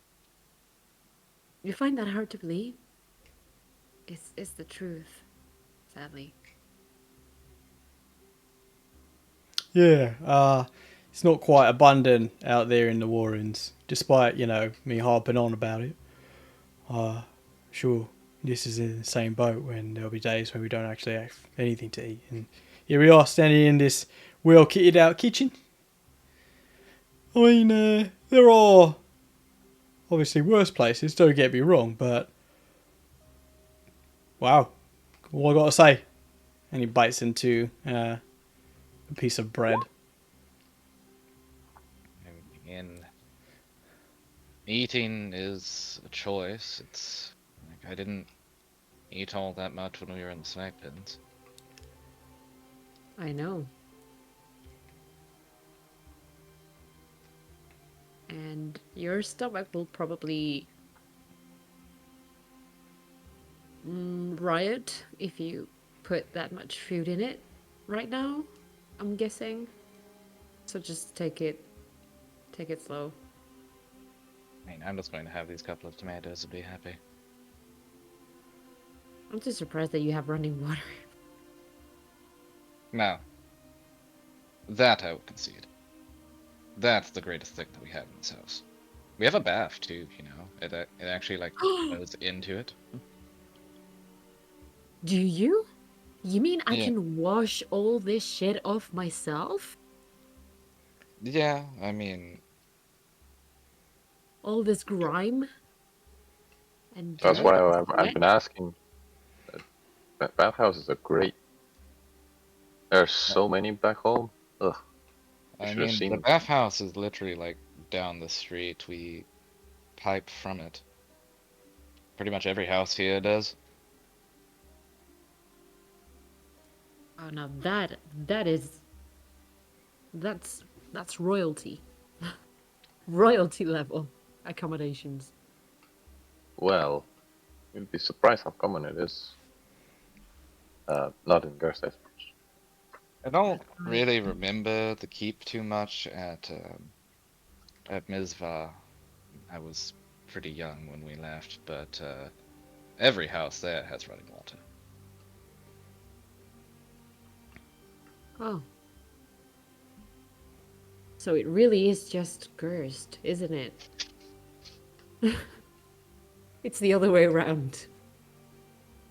Reason to hate this fucking city. Mm-hmm. Agreed. Alright. Anyway. I'm going to make sure Loka gets some food. Yeah, Take I was whatever about to you want. suggest that we should call Lokar so that he Oh can yes, eat something. do call him over. I think I have an announcement for everyone. If he wanted to talk to us, he would have come. I'll just bring him some food. Okay. Okay.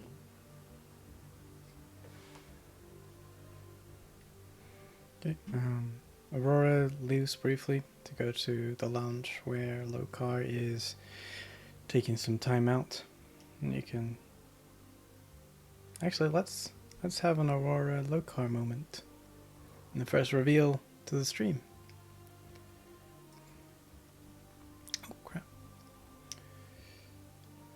1 second.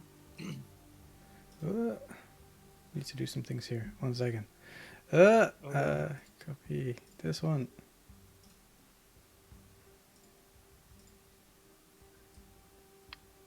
Okay, there we go. Yeah.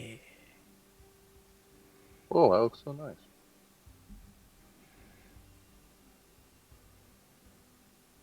Guys, check out the stream. Too bad we can't see it. I'm waiting on an ad. Okay. You can see it at the Okay, top go right. ahead. But Aurora, Lokar, go ahead. I think Aurora just kind of enters the room, like a plate of like meat and vegetables in hand, and puts it on the table in front of him, and kind of just walks over to the window to stare outside and waits for a minute. Have you ever done your food yourself? I mean, I cooked this.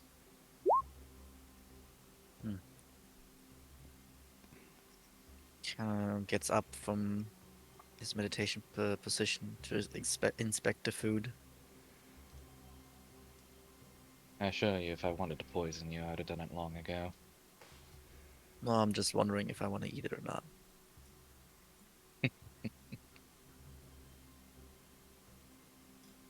So, I've checked the rooms with the lounge and the bedrooms. It's enough places to sleep, I suppose, for all of us. Yeah. More than enough beds.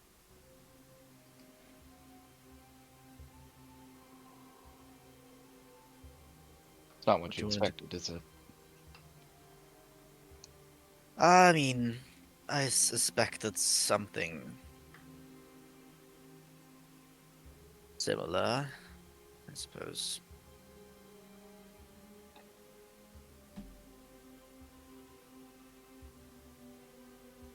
Your family home? Like the Warrens, or more like this?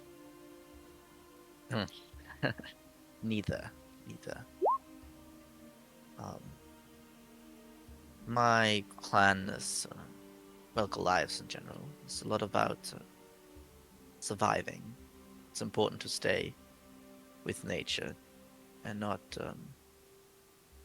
lose oneself in luxury. It's not bad to have luxury from time to time, but being able to survive and live with what nature can give you, especially in the desert, is very important to us. So that's how our homes have been built. A lot more sparse, a lot less random carpets and cushions. Well, you did pick the most luxurious room in the house to sit in. Yes, as I said, sometimes luxury isn't bad. It's just nothing you should lose yourself in. Makes you weak. The opposite is true for this particular room. This space was meant to show what we could accomplish despite the prejudice against us. Show that we were valuable, that we could create wealth and ability despite others considering us weak.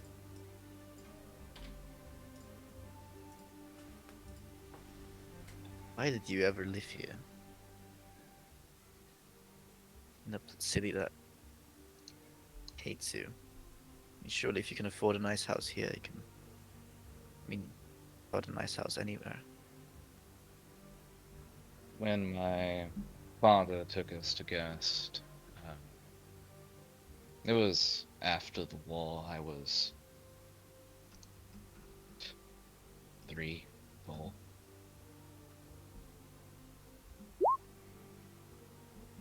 I don't really remember,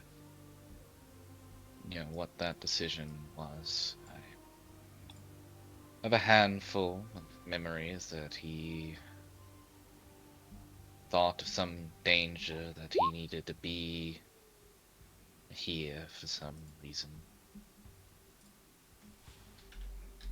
Yes, I can think of a few handful of conversations I've asked him over the years, but well, you've met my dad. Getting a straight Yes. answer out of him is pretty difficult. Your father's very egotistical.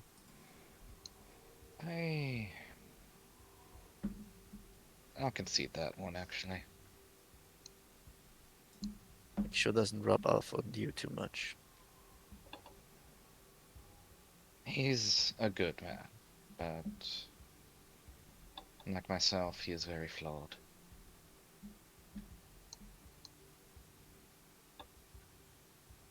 Well,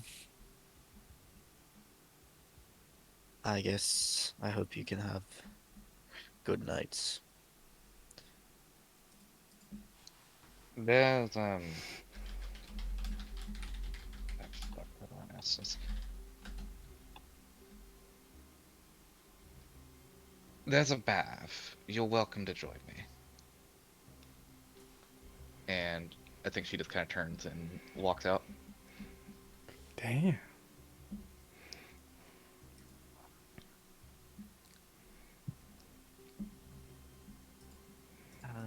Luca will first look at the plate and eat some of that. It's probably the best food you've had in quite a few weeks.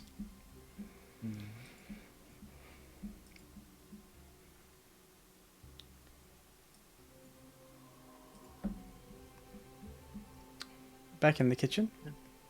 Yep. We'll cook, create various dishes as best you can with the available spices and sundries available within this kitchen, offering some combinations of flavors that varied, some spicy, some less so, in an effort to show each other what it is that you personally like.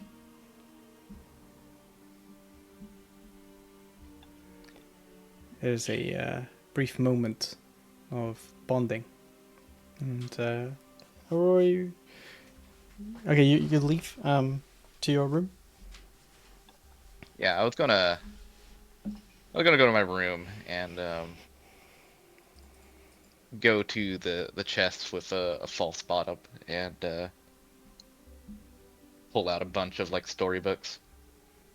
And it's like the most inane collection. It's like Disney princess stories and smut literature and how to be the greatest hero you could ever be.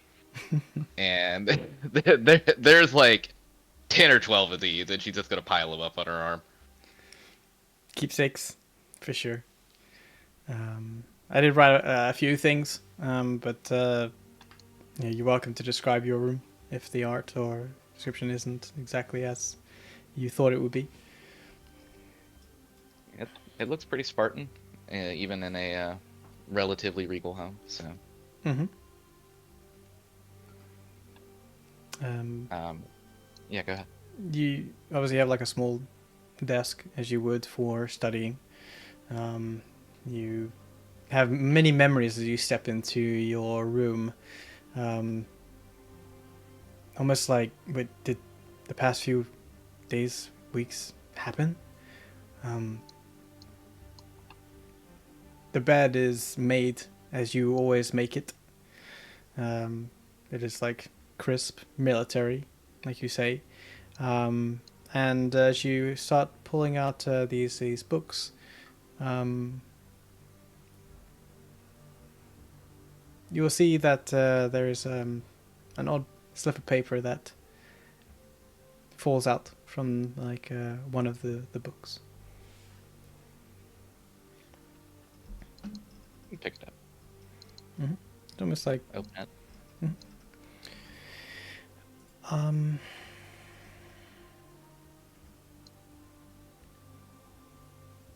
where is it? As you look over it, it's odd. It's a set of words that you're not exactly sure what they mean to begin with. But it's almost like a poem of sorts.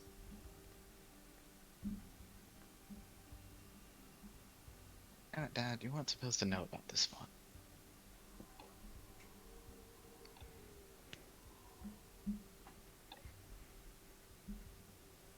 For the benefit of everyone else, you can read it. Oh, yeah.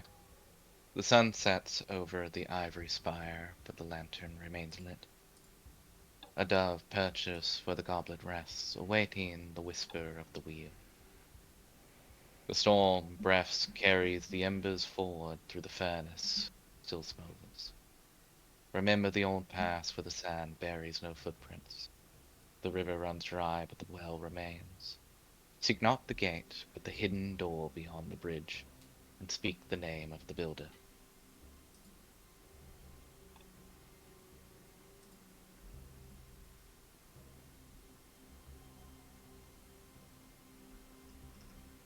I think I'll pocket that and silently curse my dad for leaving me things. Indeed. You get this small hint of like violation, like your secret spot wasn't actually secret. Reflecting on the fact that your dad works now in a secret organization, secrets are perhaps his thing. Maybe that changes the way you look at things as you look over your old room. Gonna like pull off a brick next and realize that he left me a bunch of stuff. Whatever. Hey Mag, come here. I have something for you. And it's just a pile of like a dozen like various Disney princess books, essentially. Mm. Oh. Yeah, I actually read some of these. Amazing. These are Uh, incredibly hard to get here, and they're some of my favorite stories. oh, great. Thank you. That's, I appreciate this. Are you okay with us going through your, I guess, finally air rooms and such? Mag, nothing here will remain.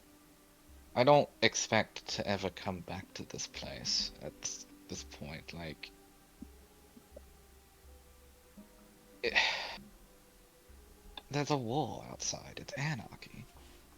Why would we stay? My family has no oaths here. Like, Dean was right.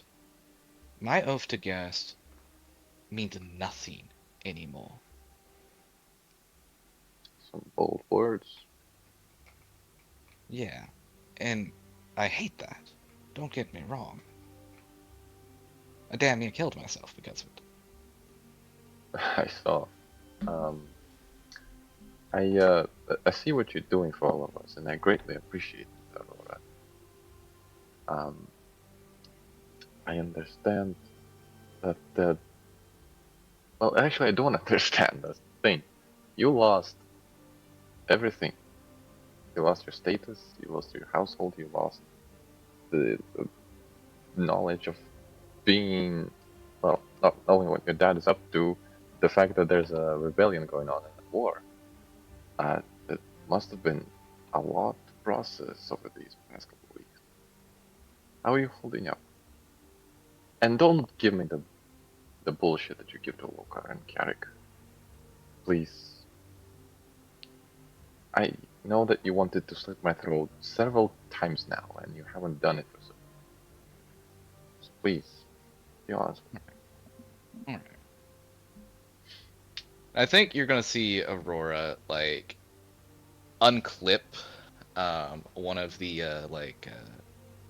armor pieces to her breastplate so that this falls off, and she's going to like pull up the chainmail, and you're just gonna see that her entire like pectoral muscle is just like torn off the bone, and there's this horrible, miserable bruise. Um, I'm not doing well. Looks like the corruption has got you too. No, that's just a torn pec. Oh, My leg still hurts from when I got thrown off the fucking arena. I'm pretty sure I've cracked at least 2 of my ribs. I can't feel my hip. But I'm alive. And by some distant and terrible miracle, potentially my family is alive now.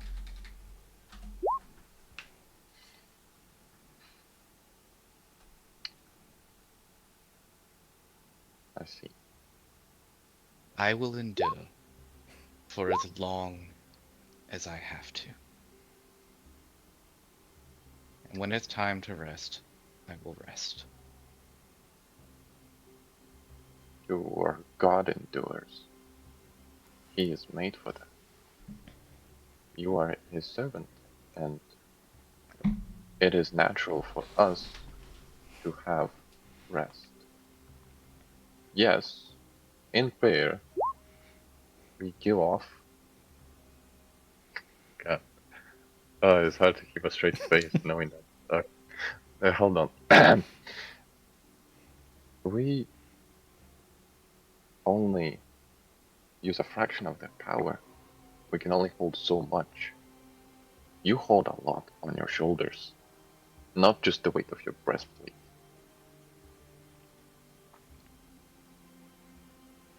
What makes me a bit uneasy is how much can you sustain, how much your body can keep sustaining until you are forced to rest for numerous days, maybe months. Alright, you're back in your home. I just hope find the courage within yourself to let your God and yourself allow you that rest. Gast isn't my home, Mac. I meant this room. It's a figure of speech. This also isn't my room. I mean, it is, but... Mag, my home is where my family is. It matters not if we're wealthy or poor. It matters not if I live in some gilded home that apparently astounds both of you, and to me it's just normal. Looks fine to me. Kind of similar one. Not as big though.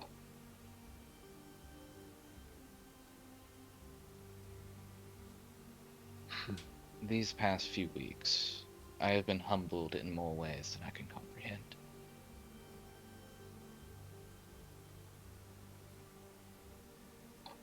It makes me very fucking angry.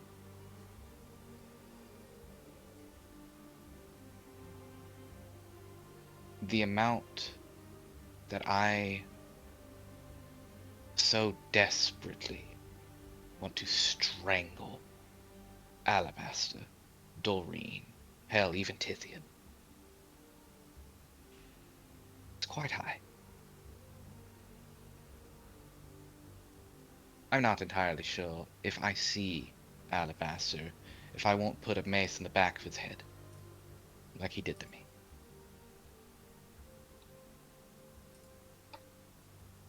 Good.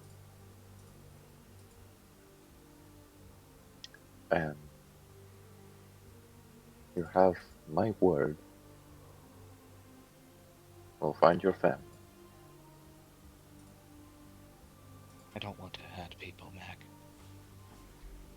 Mac. We've done quite a lot of that. But your experiences and things that you want to do are justifiable. If you wish to see those people, if we can call them that, ascend or descend quickly on the plains, I'll aid you with that. From what I understand of what you're telling me, there's a lot more at stake than just your family. Starting with them, I believe, would be very good for your mental well-being.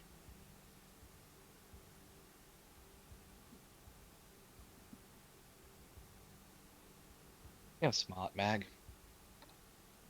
How do you Sometimes. deal with somebody betraying you? Someone you trusted. I can kind of forgive my father, his family. At the end of the day, he's an idiot, but he did the bare minimum necessary to protect the rest of the family and do what needed to be done. How do I forgive Alucard? Well, there has been an instance where I was betrayed. The man that did so wanted to hurt me and a loved one, family. He is now missing an eye from my spell. If I see him again, I will try to find in my heart the ability not to blast his other eye out.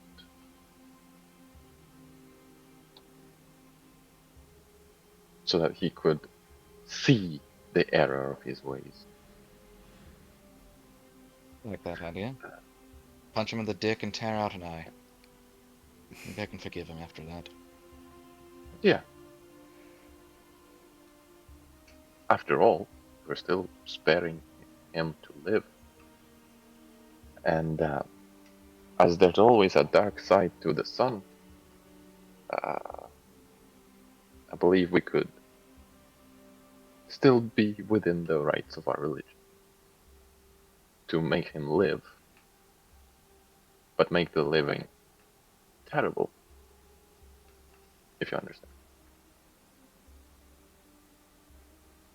You have never seen Magrum speak so vividly about violence. It's a little off-putting.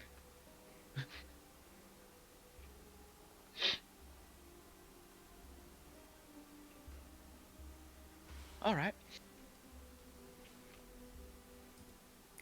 I like that idea. Good talk. Good. I don't do this often. You want a hug? Been through a lot.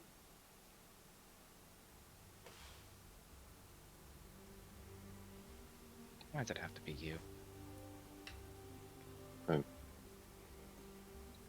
Well, our destiny, gods, something.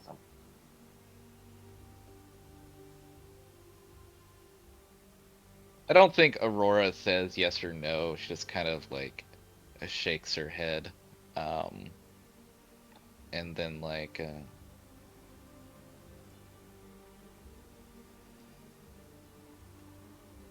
do you have any idea what we're going to do about Misa? Thinking about problems that aren't here to be solved today. If we leave her to her own devices, she's going to do something incredibly stupid. That is true. She has been reckless in the past. That has led her to signing the pact in the first place. The way that she's headed, it does seem that she needs guidance. I mean,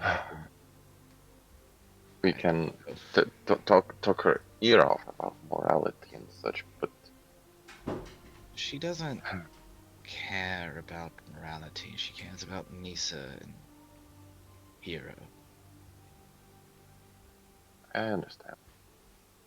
I mean, I think I need what do you know about Tom? Like, who? Tom, courage, loyalty. It's Oh, one of God's. big big helmet guy. Um, yeah, I mean, he's a war god, I think. Yeah, I remember he was always that big ass helmet. Yeah, I remember him. Like, when I think of Nisa's situation, and I think about what I know of the divine, like, she is courageous, and her loyalty to her sister is commendable.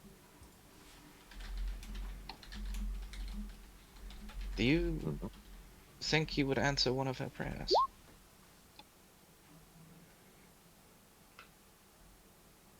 Hmm.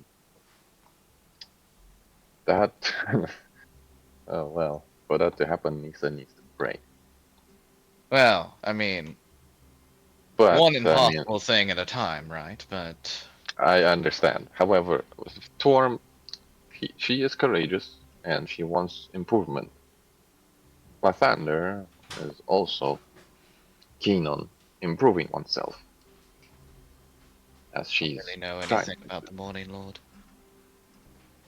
Well, uh, don't stagnate, keep changing for the better and betterment of the community.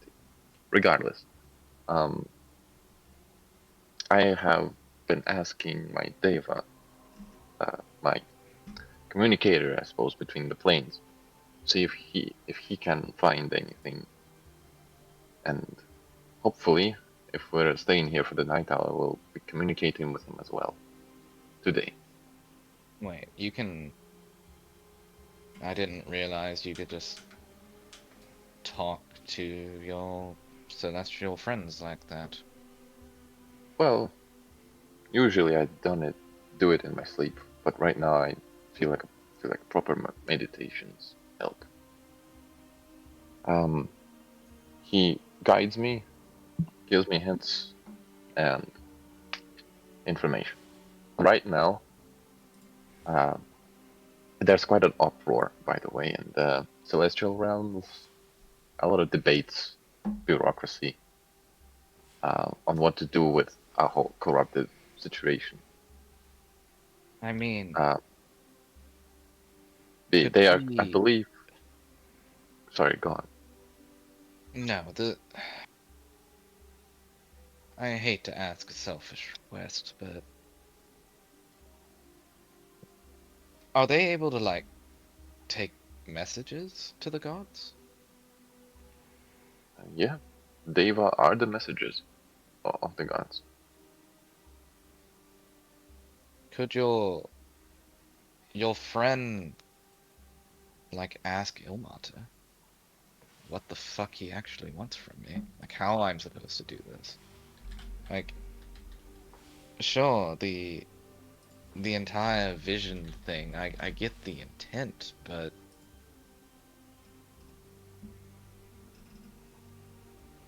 there's a big gap on how to get there. What if I capture the corruption? Like, it falls to me. I'm tough as nails, Mag, but I'm not immortal.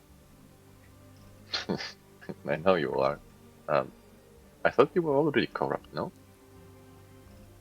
Am I? Nah, I mean, that's ridiculous. no, surely previous Aurora wouldn't be so compulsive as to taking shiny things. Aurora that I have met wouldn't exactly be as reckless. And I don't know about you, but when you showed me your torn pack, I think I saw something move other than your muscles. I think you just kind of see Aurora frown.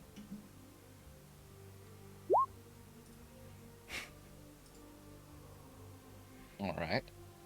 Another question for Ilmata then. What the fuck am I supposed to do about the corruption? Yeah, I asked about that already. To see if there's a cure. No, it's Um, not about a cure, Bag. He's the Lord of the Rack. He is supposed to take these kind of pains upon himself. That's at the cornerstone of the faith. Like, sure, I endure pain and punishment to emulate him, but the corruption prevents us from being at our best. I will ask.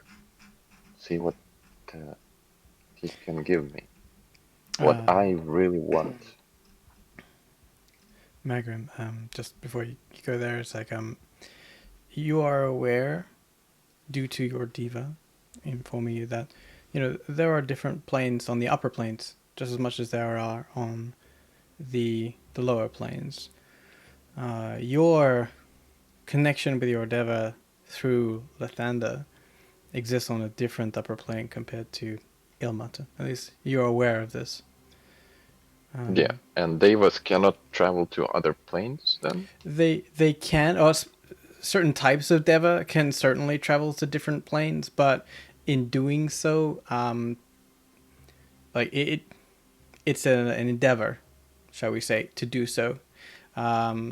It means that sending a message from, like, through your deva, who then has to find another deva to then plane shift to another plane, it's going to take time to do that, especially with what's going on in the plane that Lathander is in. So you're aware of this possibility, but you are also aware of Yeah. what else is happening. So just giving you that to inform your roleplay. Yeah. I kind of figured that there's a lot of chaos there already, so it would be very hard to figure that whole thing out.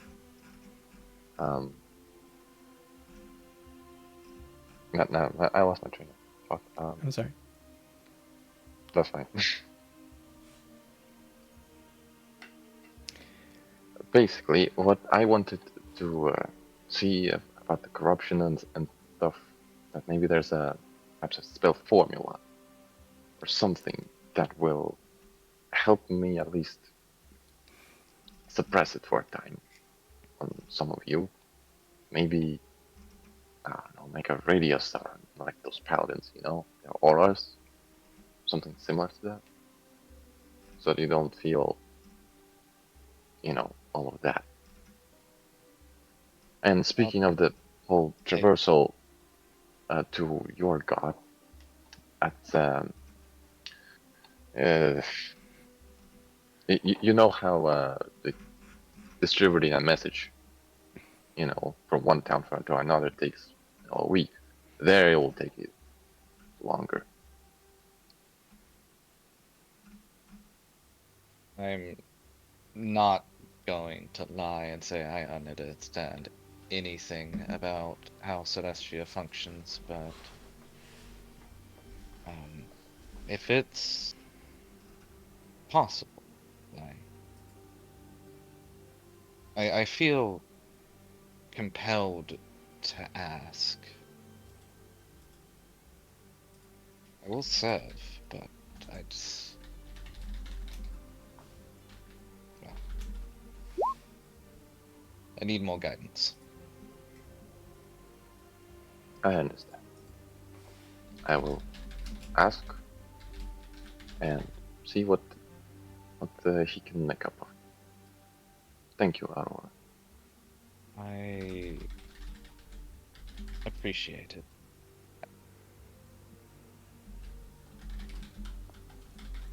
I appreciate you. You've done well. There's a big smile on his face. See, and that's where we divide, Mag. I don't think I've done well at all. I've only done my duty. Think you can have both? No.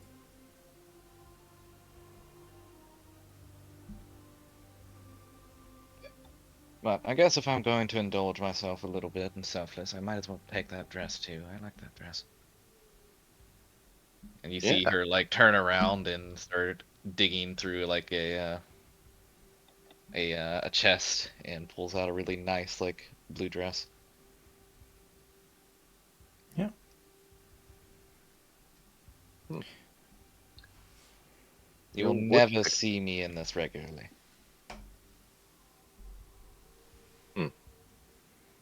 I'll take your word for it. Aurora, listen, just for at least this evening or night or whatever, I guess, just have a rest. Okay? Not a long rest like we usually do, but you. Okay? And he puts out his hand for a handshake. I think Aurora just sighs. And says, there's kind of like a muttering fine as he does shake Magram's hand. Thank you for bringing that to me. It means a lot. I'll leave you to it. I think I need to find this bath. I imagine everybody's in there by now.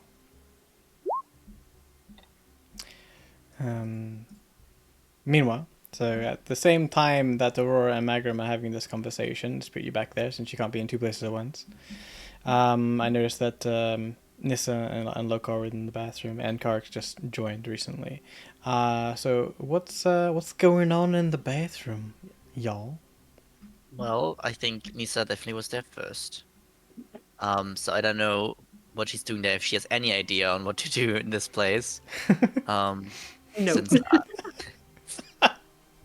so I mean, Nope. so you can say what you're doing as Loka enters as the second person into the room. Well, I was thinking that as soon as she's done eating, Nisa's still thinking about the fact that Aurora mentioned that there was a functioning bathroom in the house and that she could wash all the grime and dirt and sweat and everything off herself. And now she went looking for it. And I would like to think that she spotted the bathtub in the middle. I imagine that was empty, and so she started, tinkering around, opening the faucets and maybe trying to figure out how they work. Like, No, how do I it get this thing it already has working? water in it. It's more like Oh, still does it? water. So let's give the description as you walk into the bathing chambers. It's like a hammam. So it's a large half sunken marble bath that dominates the room in the center, and it's fed by this slow, dripping copper spout. It's almost like is at the pace that it would like continuously recycle the water. Aurora mentioned that there was a bathhouse nearby where the water gets pumped from. Included in other things in the room, you can see that there are incense burners that line the edges, although most of them, none are lit, obviously, but there are some incense strands that still sit in some of these burners. And there is still a somewhat sweet scent in the air as you walk in. There is a polished brass mirror that's slightly fogged from age, and it sits mounted against one wall, beside a shelf of small brown bottles that, when you open up the cork and take a sniff, are more like these sort of oils and herbal infusions, if you will. There is, to one side behind a freestanding lattice, a small door leading out to the hall that could be used as like a servant's entrance. And as you wander around, not sure exactly what the hell Aurora's life it was, and reflect on your own squalor, they're sitting on the side by a basin, a hand basin. Is a silver-handled straight razor with some initials engraved on the handle. And near there is also this carved ivory-colored hairbrush that is worn, but still usable.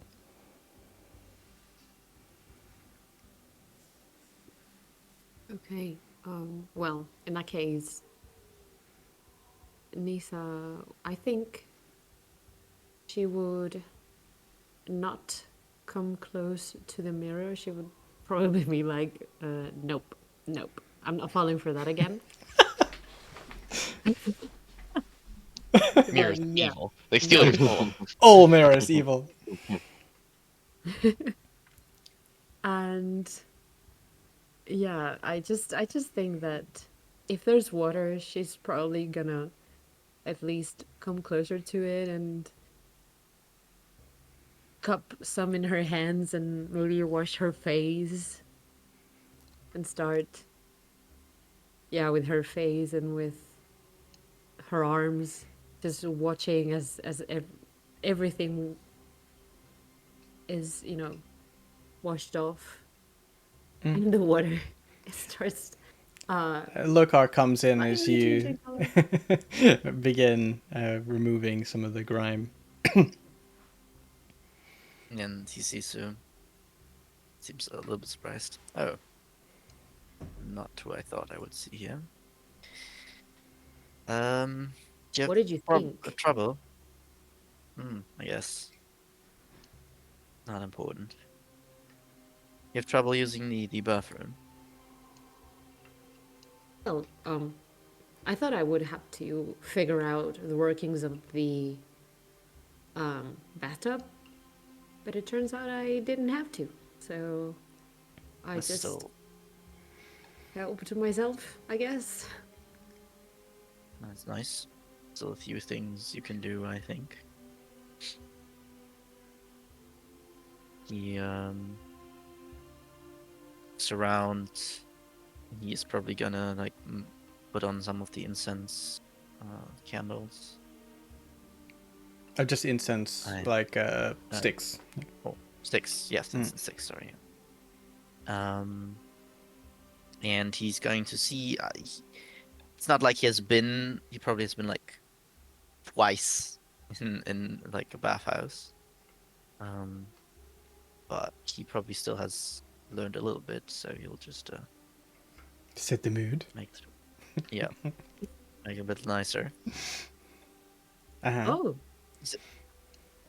Yeah, this is what usually is done.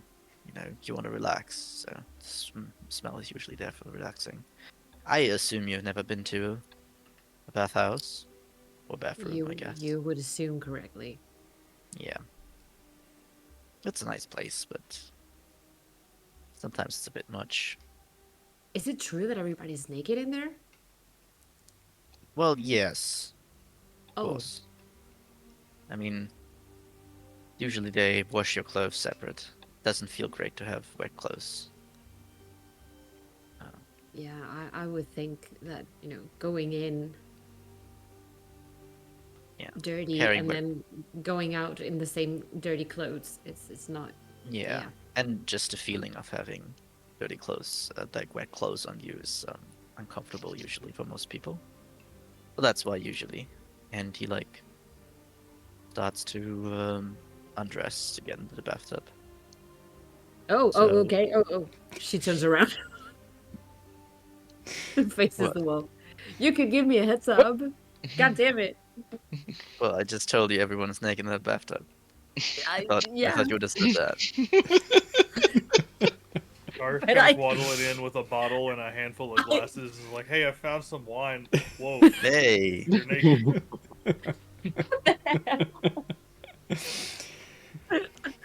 Waddling. What's happening here? well, I was just Yeah. preparing the bathtub. Apparently, So there's a everyone thing wanted here, to join. Lokar, as you get naked. This is nonchalant for you, I suppose. Like in the sweat tents in your tribe, people get naked all the time. and it's nothing like it's like Swedish people. They just don't care. Yeah. But the fact that you don't look at yourself, but maybe Kark does. Kark, you can see along Lokar's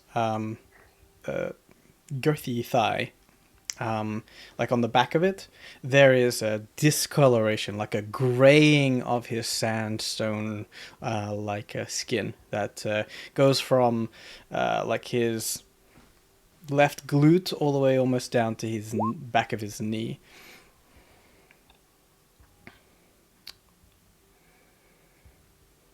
Lokar, are you okay? Well, I've been better, but I'm good, I would say. What's that? And I'll like point at your thigh, the side.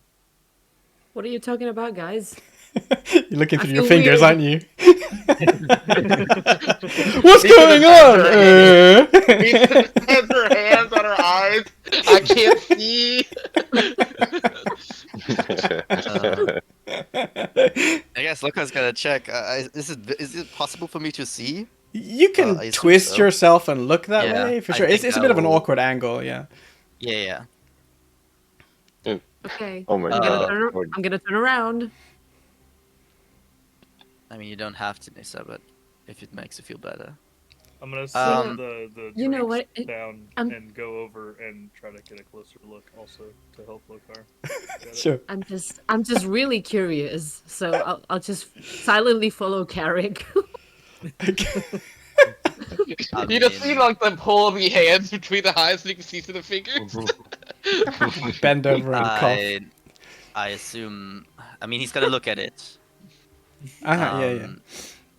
He's gonna see it, and then he's going to say, "Well, might be the corruption taking hold. I don't know. Not sure." You get closer, Kark, and it doesn't smell the best to begin with. But is that all of Lokar, or is it just this? But certainly there is some form of infection taking hold. Can I And do hmm? a medicine check, see if it's corruption or something else that can possibly be Yeah. treated. yeah.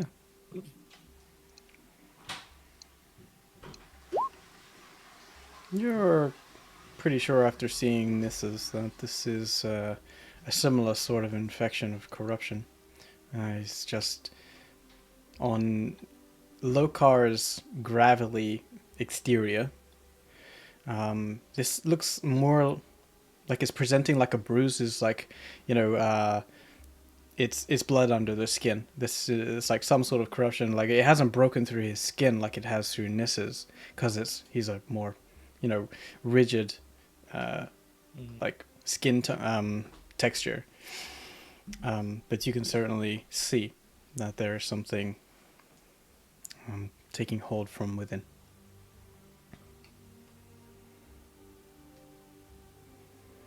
Yeah, it's like more corruption stuff. Well, At that's least, nasty. I mean, Yeah. corruption nasty. sure. Guess at least it's a place that usually is covered, so not gonna be much suspicion or weirdness. Unless it obviously travels. Who knows what it does? We have no idea. I mean, yeah. I guess we know who is responsible for it now, though. And it's dead. Well, it should I mean, be. for the corruption overall. I mean, your patron can control it, right? Yes, that's what Stinky told me. Or at least led me to believe, but yeah. Well, let's get to relaxing. I don't feel like staying out here. Aurora and Magram enter the bathroom where Karek and Nissa are firmly staring at Lokar's ass. Well, That's a sight. Explain. Jasper, where are you at? That's a nice ass. Jasper, you look gotta at it. see this. I pour everybody a drink and start passing. By. Jasper is yes, kind thank of you. like Aurora. You pass by the office, you see that Jasper is like passed out in your dad's chair. Whole thing. Oh. The full moon. Oh my god. A new moon, aka the session title. Now we got there, baby. Nice. Roll credits. So this was all the everything the title was leading up to, huh? Very neat. I'll give Pepper his inspiration later.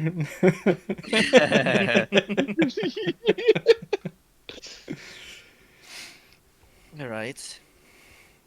I think I've prepared most of the things, Aurora, but I'm not sure if there's anything else that needs to be done. Can't say I've operated a bathtub before. You can jump in and wash yourself. Well, you should step in usually.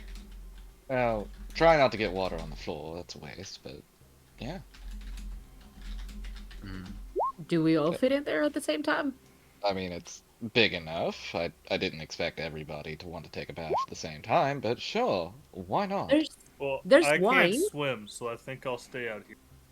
You can stand in here. It's not that deep. You can towel bath if you want. There's some over here.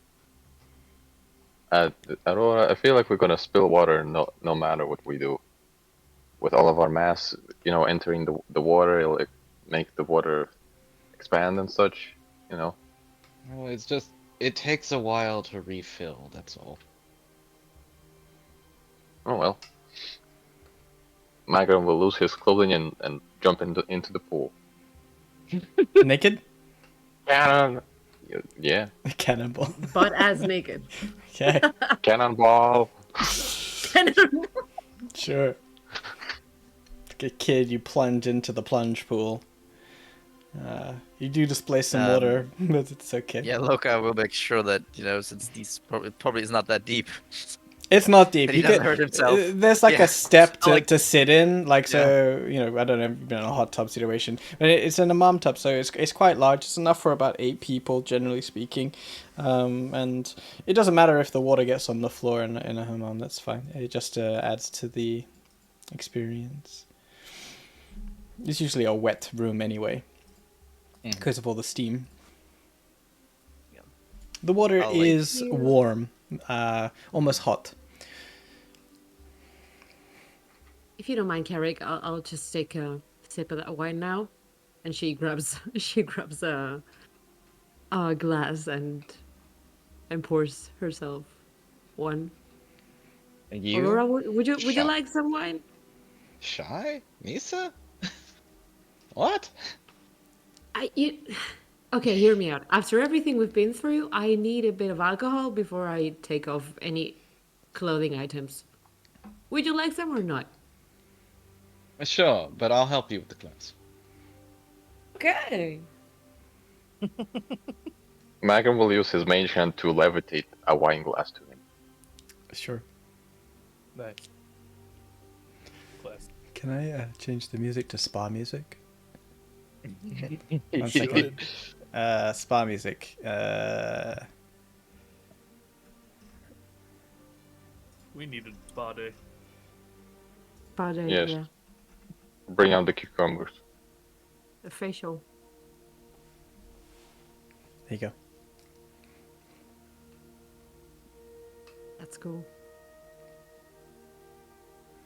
Oh, this is the music that played when Magrim talked to his diva. Mm-hmm. I like it. Always body in that place. Oh yeah. Golden fields of rye and bodies. Nymphs That is- constantly bathing. That's heaven, all right. That's pretty damn close, yeah. Yeah. That sure is heaven. All right. Does anyone want to do anything significant? Maybe this is the point for you, Magrum. Has everyone collectively either semi-dressed or naked, gets into the plunge pool. Yeah. Like, does Aurora also have gray spots? Does now she's corrupted? I mean, you get to see Aurora's horribly bruised and like pummeled up body, but sure. Fair enough. I don't- That's also. Yeah, I Aurora's mean, seen better Loka days, doesn't but look. for Aurora, her corruption has only just started, but you can certainly see telltale signs, almost like tumor-esque, on her left clavicle, like on her back. I think Loka will just take note of it. In fact, with Nissa, everyone knows where Nissa's situation Yeah. is happening, within like her kidney area. For Karik, I mean, you have a shell, So but I mean, yeah, exactly. No one's really seen or can see on you signs of corruption. Yet, you know what lies beneath. Oh. I don't like it. I don't like it. So everybody, nice to have a small break. I wanted to talk with you about well, us really. This sounds like I'm talking to an ex. Anyway, basically, Max I have breaking been up with thinking. us. Talk to I've your been ex thinking. naked in the bathtub. Yes, with wine, of course. You see. Interesting. Um, we've suffered together for quite a while, and we help people here and there. We have a name for ourselves in the arena. I figure we could have a name for ourselves, so people can, refer to us. So we have a group name, I suppose. I know it's small, but I figured we could be called Stars and Shadows. That sounds cool. I like it. Loka's size. I mean, what, Sounds do we have to good. like sign up with a guild or something now? Sorry, what? Do we like sign up with a guild or something now? No, just something that we call ourselves. I'm not sure if it's good to make a name for yourself. Well, they're gonna refer to us regardless. We're quite a colorful bunch. We are.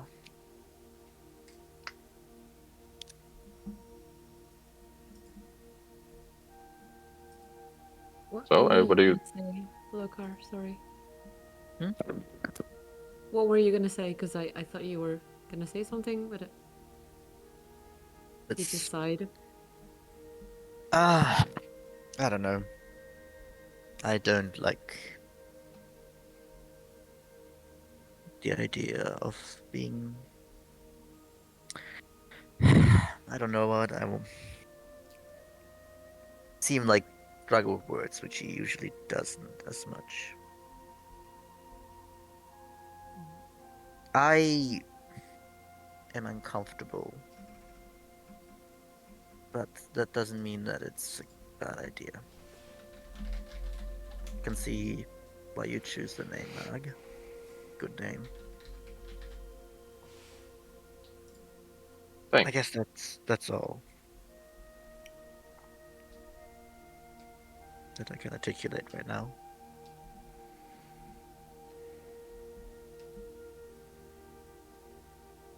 Within Magrim's mind, the gears are turning, and seeing how Loker is able to speak on what he is thinking about. Internally, Magrim is happy. He is not showing that.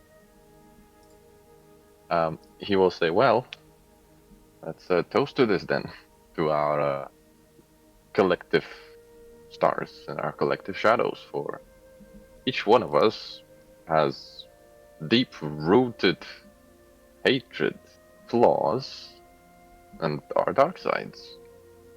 Yet within each of us, hope, booze, and terrible, terrible humor. He'll No, raise that's his my glass. too. I feel like the corruption of my terrible humor is spreading to all of you. Just you wait. You're allowed to kill me if that happens. Okay, No. I'll take note of that. No, no, okay, Uh, scratch that. yeah. All of you.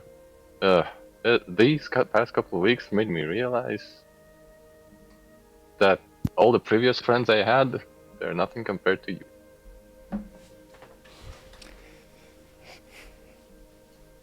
Yeah. Kark, I know I've said it a little bit before, but to really express how important it is that you came back for us. In my family, that kind of loyalty is it's what we reward. I'm not saying that like I would do this, but I could do this, but there's a thing called a blood oath. Your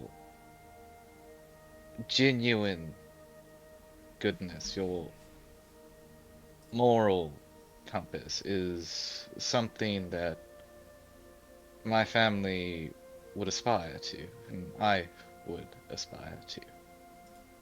You are a knight, a hero in everything but name. It would be an honor to serve with you for, well, forever, really.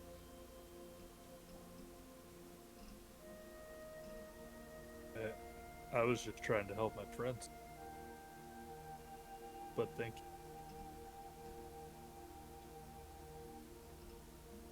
The truest of heart usually come down to simple answers like that.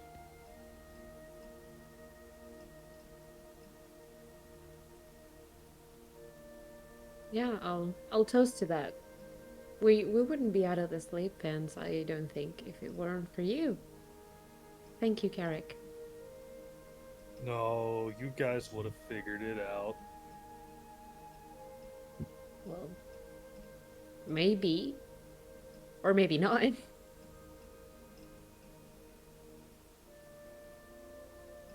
can all see Bokar's kind of hiding his face, but you can definitely hear like kind of tears and like the sounds of someone that's like crying.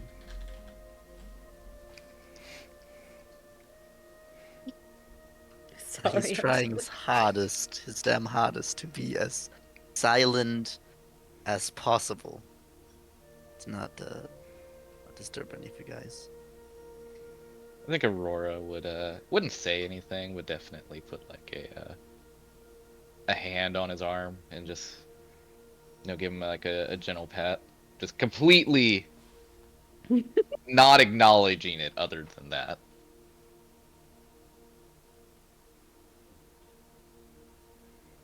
Yeah, Jarek.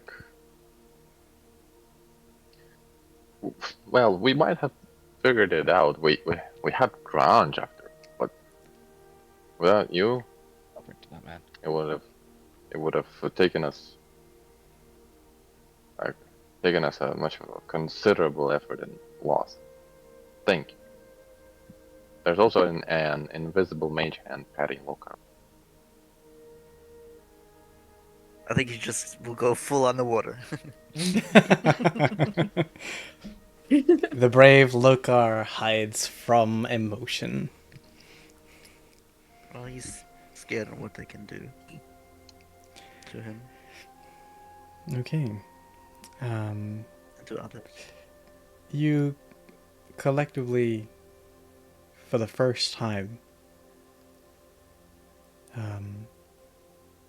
get to know each other a little closer and say kind words about each other, and you reminisce, albeit painfully, but looking back, you can't help but laugh, shall we say, in some cases, about like how Grange did this, or like, did you see that one thing where that guy got like shot across the room kind of situation. Collectively, you build memories together, and the night does wear on a little bit until you all start to feel increasing pangs of fatigue, knowing that other things are still needing to be done this night before sleep.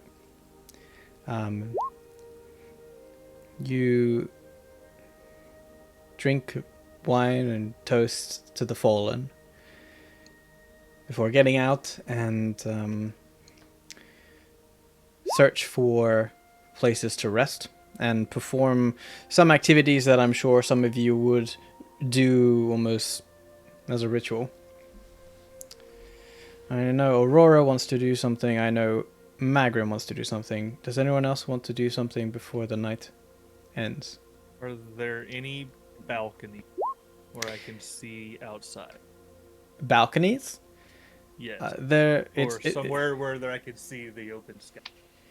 Yeah, for sure. Like in the lounge, there is like a window. In fact, in every room there are windows, except for the bathroom, of course. But actually, as you look up, there's like a skylight, and you can see the stars from the bath.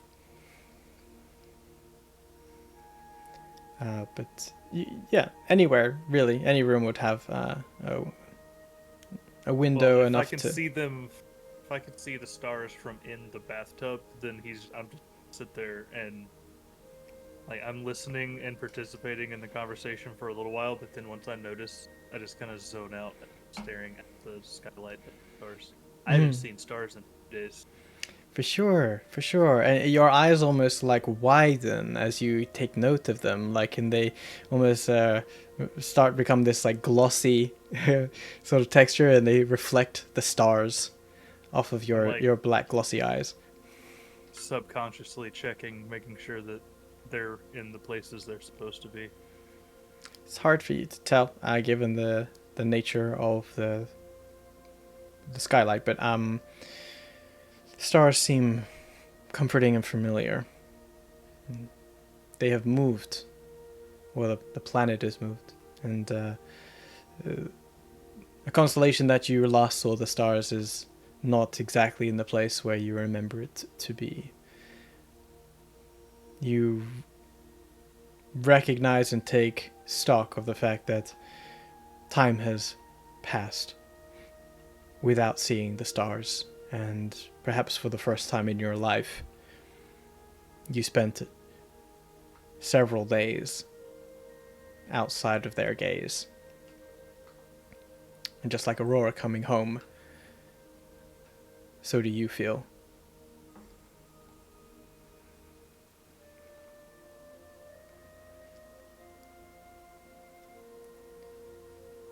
Okay. Anyone else? I Yes, sir. was Go ahead. Oh. No, it was just a brief thing. Just Nisa will put on the green dress that Magrim got her in the Sorrows, like in the Sorrows, and she will go to either go to the office or just outright ask Aurora for a nice book with a nice story, like her favorite book or something. With a lot of pictures, probably, because Nissa can't read that well. Well, Yep. you might need Mag to help you read it, but I did give him a bunch of my books. Oh. The- It. Why are you laughing? This is going to be incredibly funny. But my favorite book is not appropriate to be spoken aloud. I'm sure you and Mac will love it. Okay. All right. Does he have it, or where can I find it? I think we left him outside in the hallway, didn't we? Let's say you did, like you put them on the chest just in the hallway before going into the bathroom. Okay, Yeah, I'll just go grab it. cool. Completely It's an clueless. absolute wall to page to page smut book. I mean, God, what else that's- would it be? Great. That's gonna be an 50 Shades of interesting. Durst. 50 Shades of Curse. There it goes. Love for an Argonian maid. There you go. Oh no. What's an Argonian? 50 grades of sand. Okay. So feel free to maneuver your token where you feel that they would go to wind down the night and eventually pass out. I'm just looking at the time here. So I would head to the office after the bath.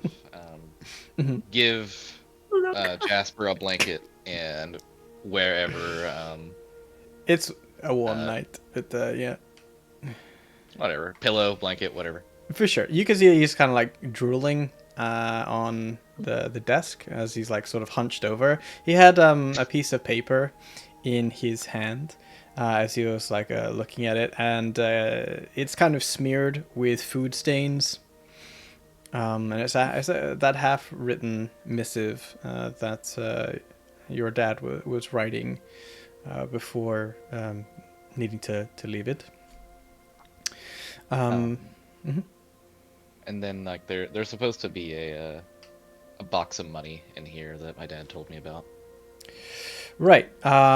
So you will need to roll investigation with advantage. You're not exactly sure where it is, but you have a pretty decent idea, shall we say? The dice have decided on 13. The dice is 13. Wow. Whew. Better than Magram. Oh shit, where's my Vturin tab? We'll go find it again. 1 second. Vturin family home. Scroll.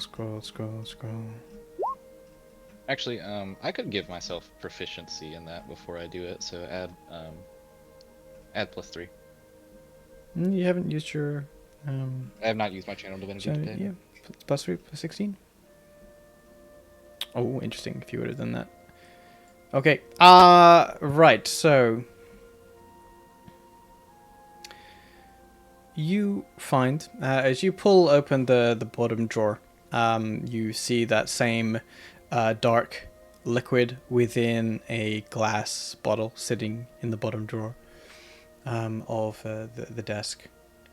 And rooting around a little bit more beyond than just looking at the alcohol, you realize that the bottle of the alcohol is pushed up against a false back of the drawer. So if you were to have taken the bottle away, the false back might have fallen away. The space behind the bottle at the back of the drawer, you find a like a metal container, which is also locked. It's like this sort of thin iron box with a lock on it.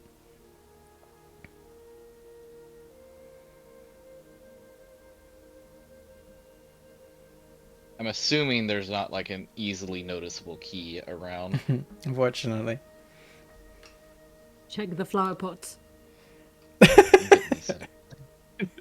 There's not a conveniently placed flower pot nearby, is there? It's a little tiny one, like a Zen garden on the desk. But the Right box there in the soil. the box isn't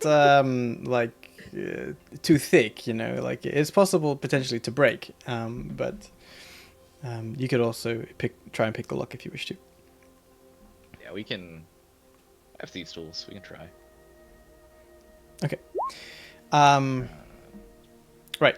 So I'm also aware. Is there something else you want to do, Aurora, before I mention something? I don't think there's more action items other than like.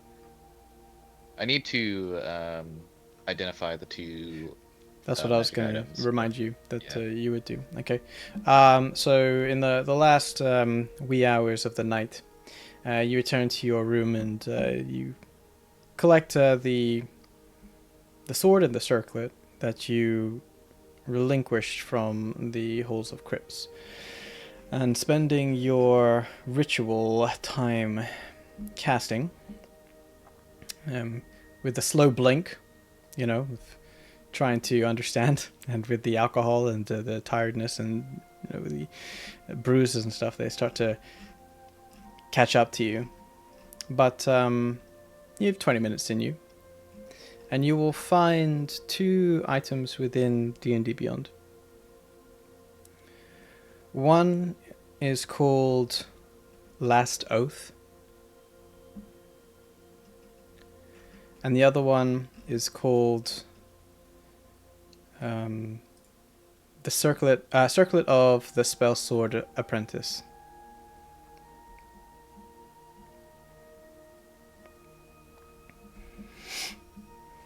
Alright. I got those. Magram, Yep. it comes to you. Before he would do his ritual, I'd like to do one little thing, if that's possible. Mm-hmm. Burning the house He down? would go. Not yet. Uh-huh. Okay. He would find Nissa. Uh-huh. You find her like legs up on the couch in the lounge.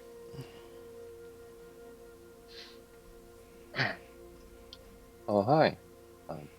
That dress really Hi. does suit you. Oh, thanks. I was just waiting to be clean to wear it.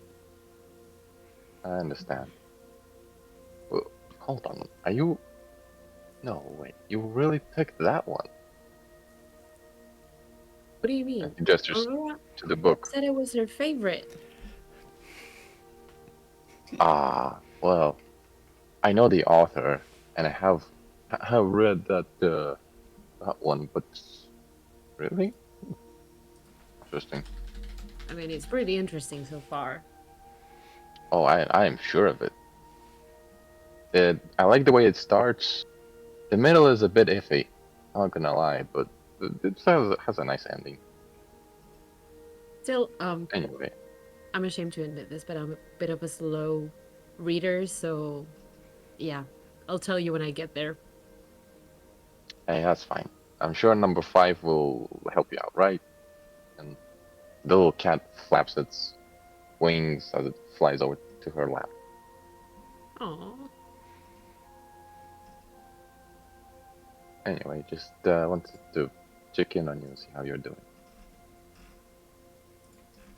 Well, I'm good. I'm good now.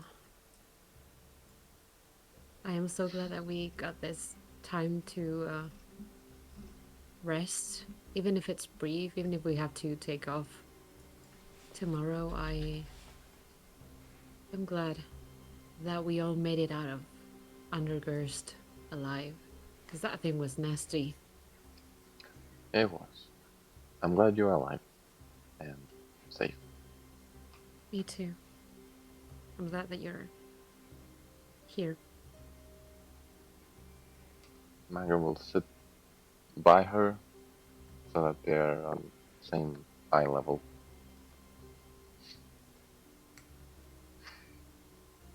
Honestly, I wasn't thinking that I would make it. But now that all of us are clean, I suppose I can come clean to you about this one thing. I'll tell about it to the others later. Um, when I was in Fairlem, I didn't know that I was like this and ASMR right away, you know? Yeah. And when I did, my my grandmother was the one that revealed it to me. And when that happened, my best friend, well, one of them now, I suppose, was overlooking me, overhearing this conversation. Once he heard of my lineage, he threw an ice knife at me and her. And Why would in he my do that? well, if Stinky told you, ASMR, blood, and souls are very valuable for rituals. And Yeah. he was an aspiring wizard like me, but I think he cut a bargain with something bad, Mhm. and he wanted to get me once he realized this. I took out his eye with my magic missile. Oh. He did not prepare a shield spell that day, and I was fortunate. However, I think that he is still looking for me. Once we eventually get out of Gurst, if you see a half elf, blonde hair, one eye, and a stylish cloak, do let me know. Okay? Okay. So shoot him dead on the spot? No questions asked? Well, let me know. If worst comes to worst, we do a spell duel and see who really is a better wizard. I'd rather do it this way than endanger you or any of us. Nah, you wouldn't be endangering. I can't speak for the others, but I can say that you wouldn't be endangering me. I mean, I would gladly help you take him down. It's a personal affair. It's well, you know how Aurora is big on oaths, right? Oh yeah. There's this thing that wizards have where, they throw gloves, they hurl insults at each other, and they go out in the street and have a spell duel. And they only Yeah. use cantrip, you know. And I want to have that so that I honorably strike him down. I want to let Sounds him fair. live. I do. And I might have a lapse in my judgments. With all the things that have been going on, I'm not sure if I'm the same Magrum anymore. I don't think I will stop myself from strangling him. I, So if you I see myself like that, I'd rather you did. okay. Stop me, please. Okay. It will be difficult because, I always tend to follow my instincts and impulses, and my first impulse would be to just help you strangle him instead of stopping you, but I'll stop you if it comes to it. I promise I'll do what I can to stop you. You have my word, Thanks, Bob. I knew I could count on you. of course. Also, I will. Yep, gone. no, I just find it endearing that you started calling me that. Oh, glad you like it. I find it that people don't say that enough to each other. Certainly not. I'm not sure. No, go on, go on. Well, I'm not sure if we're gonna be alive tomorrow, so I figure I just get my fill in. Speaking of that, yeah, you do have a point.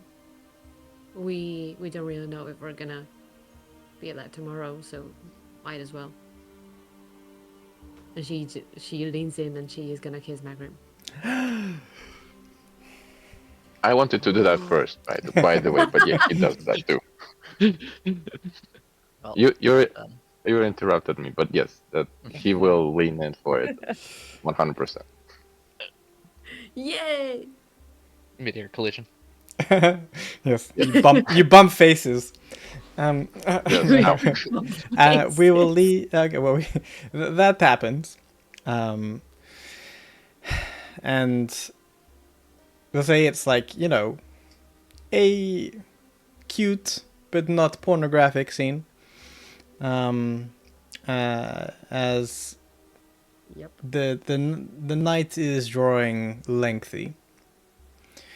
And Magrim, despite the pleasant company and safe and comfortable surroundings, as you pull away from Nissa after your makeout session, you look in her eyes and Mhm. you feel like there's this sadness, as you can't help but remember Nissa's fate. And there is someone you wish to call. Yeah. Would get Chalk, make 2 circles around himself, and sit down in the middle of them.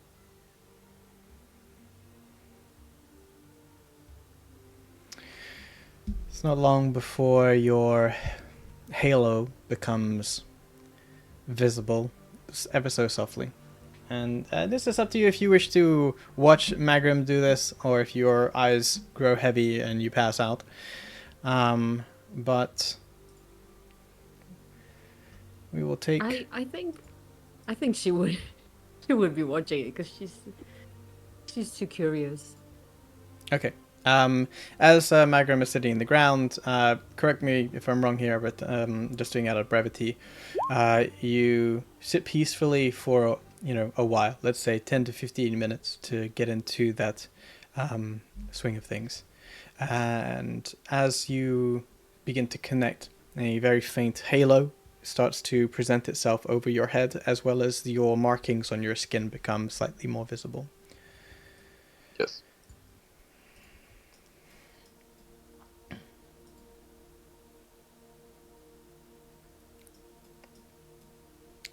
Okay.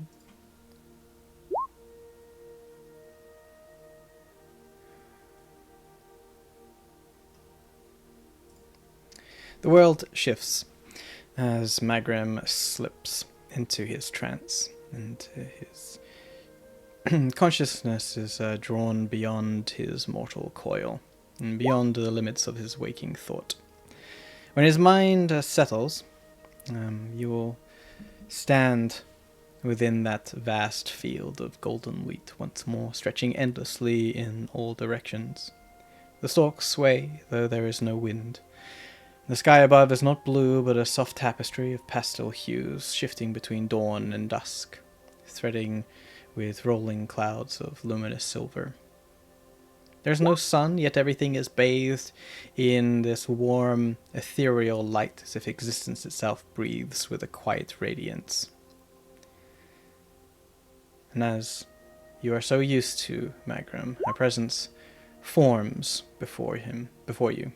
Not suddenly, not as an intrusion or like a jump scare, but as if it was always there, simply unnoticed until now.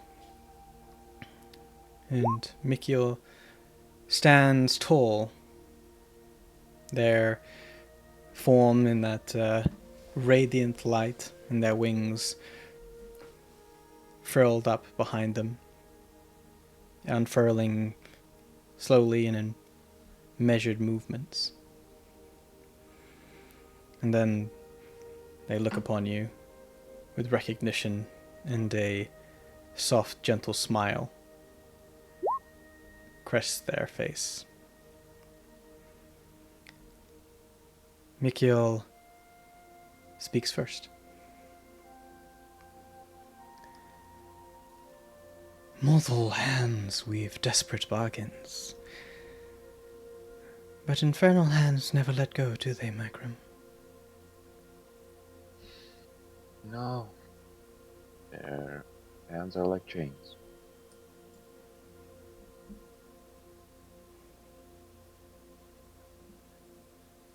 You asked something of me last time we spoke, but is there anything more in your mind before I get to that? Too many things, as you know. Everything between songs, spell formulas, and hopes and self-doubt. But we don't have. I wanted to ask if we'd get a message to not Lathander, to Ilmater. A cleric is requesting guidance. Aurora, you've seen her. I understand. It'll take a lot of effort, but I think on our mission, she'd appreciate it. Mikhail looks away with a very minor perplexion on his forehead, but like a crease between his eyebrows, and then it's gone, almost as if he's returned to a peaceful state. Says, "You know as well as I that's going to take quite a lot of effort on both my behalf and whoever I manage to rope in to jump planes, especially now, Magrum. This I know. could be possible, but if you truly want this to happen, then I'm going to have to be the one that does this, and I may not be able to return to this connection for a while. Do you wish this to happen?"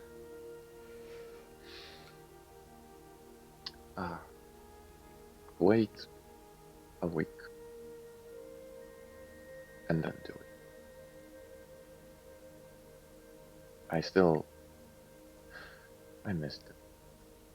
So, I'd like for you to stay out a little, and then I feel like it would be appropriate. I shall make some preliminary arrangements to expedite my movements, but things aren't exactly going to plan here. But I'll let you know. How bad are things?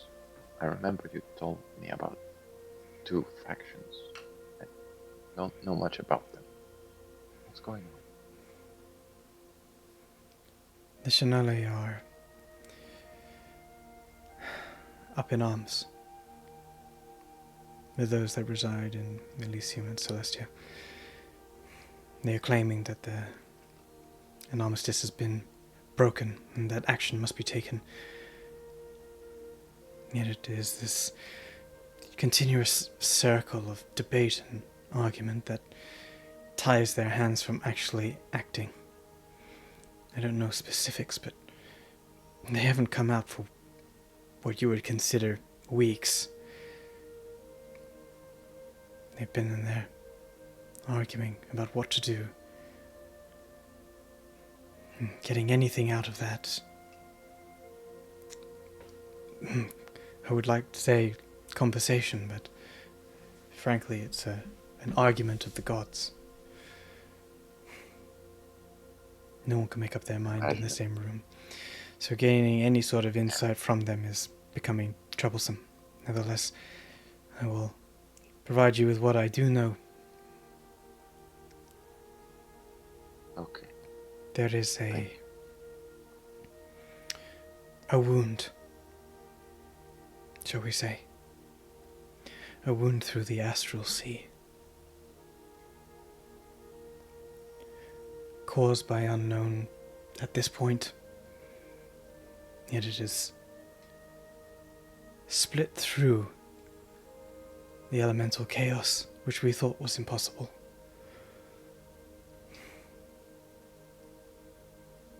This wound is not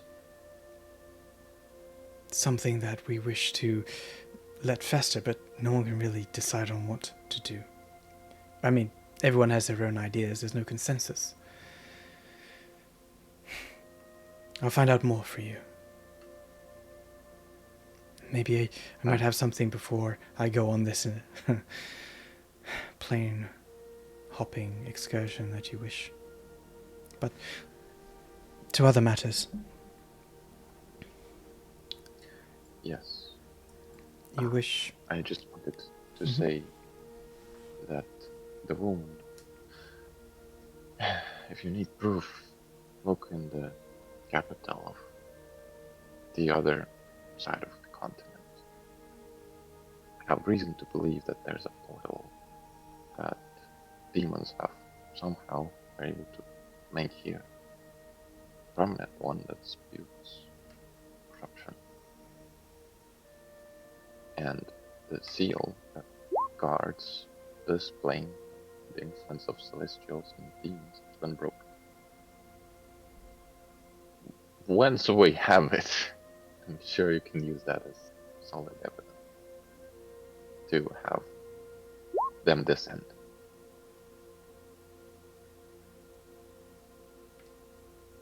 Hopefully.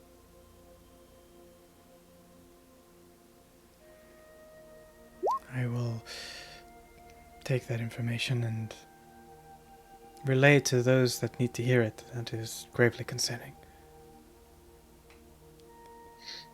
Thank you.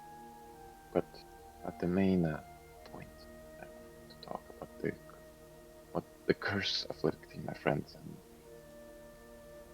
Yes. You wish to free the warlock from her chains. I do. You must understand that this is no simple tether. She is bound by law, older than empires, and a contract is written in the ink of suffering. Her sister was part of the deal, and her debt still remains, as far as I understand the situation.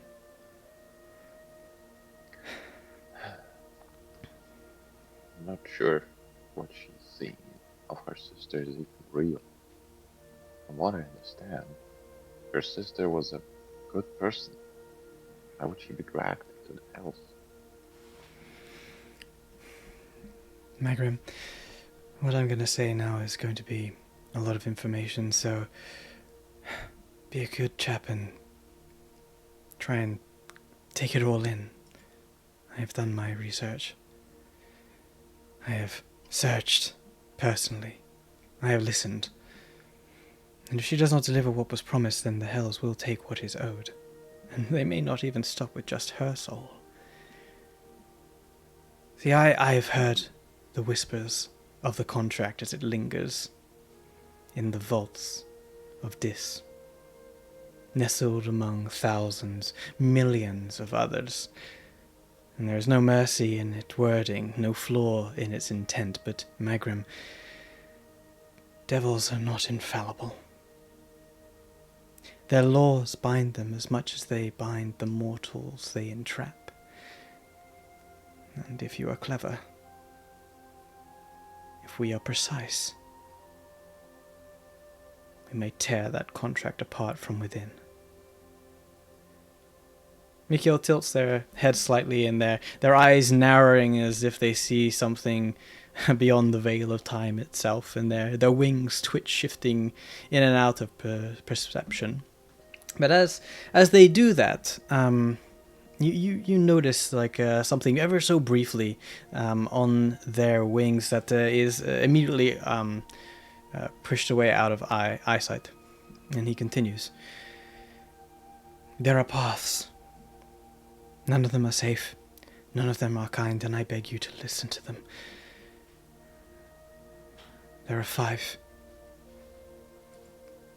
First, the loophole. The path is through the words themselves. A contract is only as strong as its interpretation. If we find a flaw, we can exploit it. Perhaps the contract does not specify the nature of the souls owed. Perhaps it does not require unwilling souls. Perhaps it allows for substitution. Devils are meticulous, but even they cannot predict all possibilities. If we can twist the letter of the pact without breaking it, we may fulfill it without surrendering innocent lives. But finding such a flaw will take time, and cunning, and patience. And patience is a luxury we do not have. His wings shift again, and for a fleeting moment you focus back where you saw something before, and you notice a few of his feathers are seared and charred as if recently burned. The second, the bargain. It's a dangerous game of power. The devils do not rule alone. They are divided, scheming, always hungry to devour each other's influence. If we offer Nissa's debt to a greater fiend, a more ambitious lord, they may claim it not out of mercy, but for their own gain. A warlock in the hands of a greater power might be worse than in the hands of their current master, but it would no longer be the same contract. You would no longer bind her in the way it does now. How that affects her sister's freedom will be down to the terms of the new contract. A trade of chains, Magrim. No freedom, just a different jailer.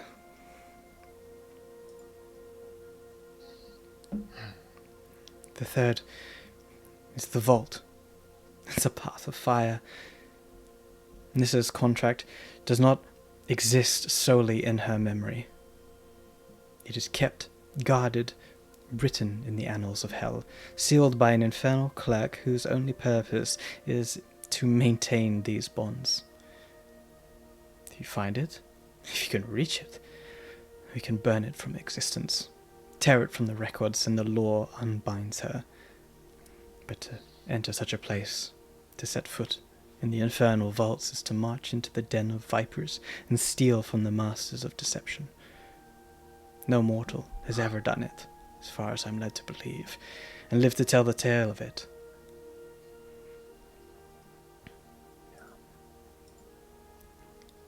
The fourth is the mistake. A chance, one that plays not with words, nor power, nor theft, but with the devil's own pride. Devils are bound by their contracts, and if Nissa's patron breaks its own terms, the contract becomes void. The key then is to make it break its own word, to force its hand into violating the deal, but this is no simple task. It will require manipulating a being that has spent aeons perfecting the art of deception. It will require outwitting something that has never been outwitted before, but it is possible. And if we succeed, Nissa will be free without consequences, except for the enemy she will make in the process. Mikhail stills with the final option still on his lips. And the light around him doesn't fade, but it tightens, as if drawn inward, and his expression hardens. This contract demands soul of equal merit. But what if the merit was never meant to be equal? The hells do not weigh souls fairly. They have made the scales in their own image, shifting the weights to their advantage, ensuring that Nissa never truly fulfills her contract. But if her sister's soul was never actually freed, if she still lingers within the vaults, then the entire foundation of the contract collapses because the hells lied. If Nissa finds her sister's soul, if she reclaims it, then her part of the deal is null. A contract made on false grounds is no contract at all. If we expose this, if we bring it before an infernal court, Even the devils themselves must acknowledge the truth. We will not have long. If we set foot on this path, they will know. They will come for us first. They will try to bury the truth before it can be revealed. But if we move fast enough, if we strike where they do not expect, we can take back what was stolen before the contract takes her completely.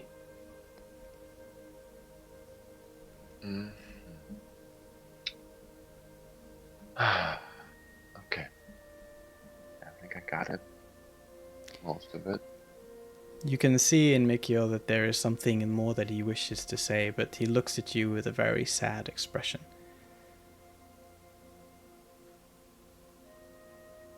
Is this something that no mortal is meant to do, Mikhail? Am I doing something that's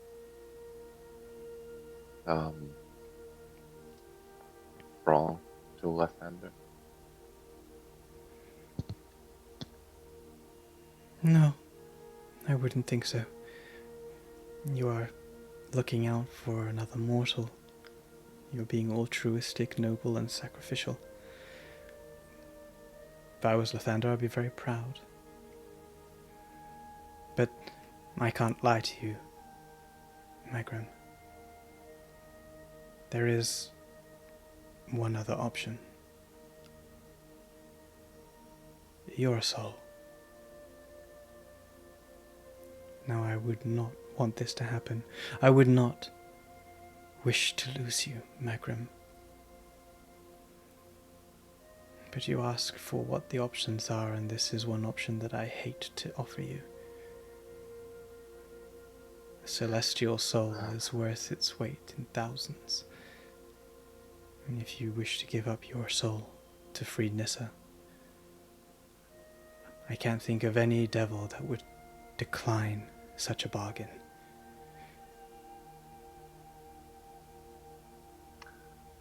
I understand. Thank you. I like my soul. I'd rather not part with it. And it's... Thank you. You've done your due diligence and research. I appreciate it. Having the full options gives a clearer picture. I will stand beside you no matter what the choice. But if you make a choice, do not falter. Do not flinch. Because in the halls of the damned, hesitation is the same as surrender. Yeah. And Lathanders don't surrender. Sleep well, Magram. I'll see you soon.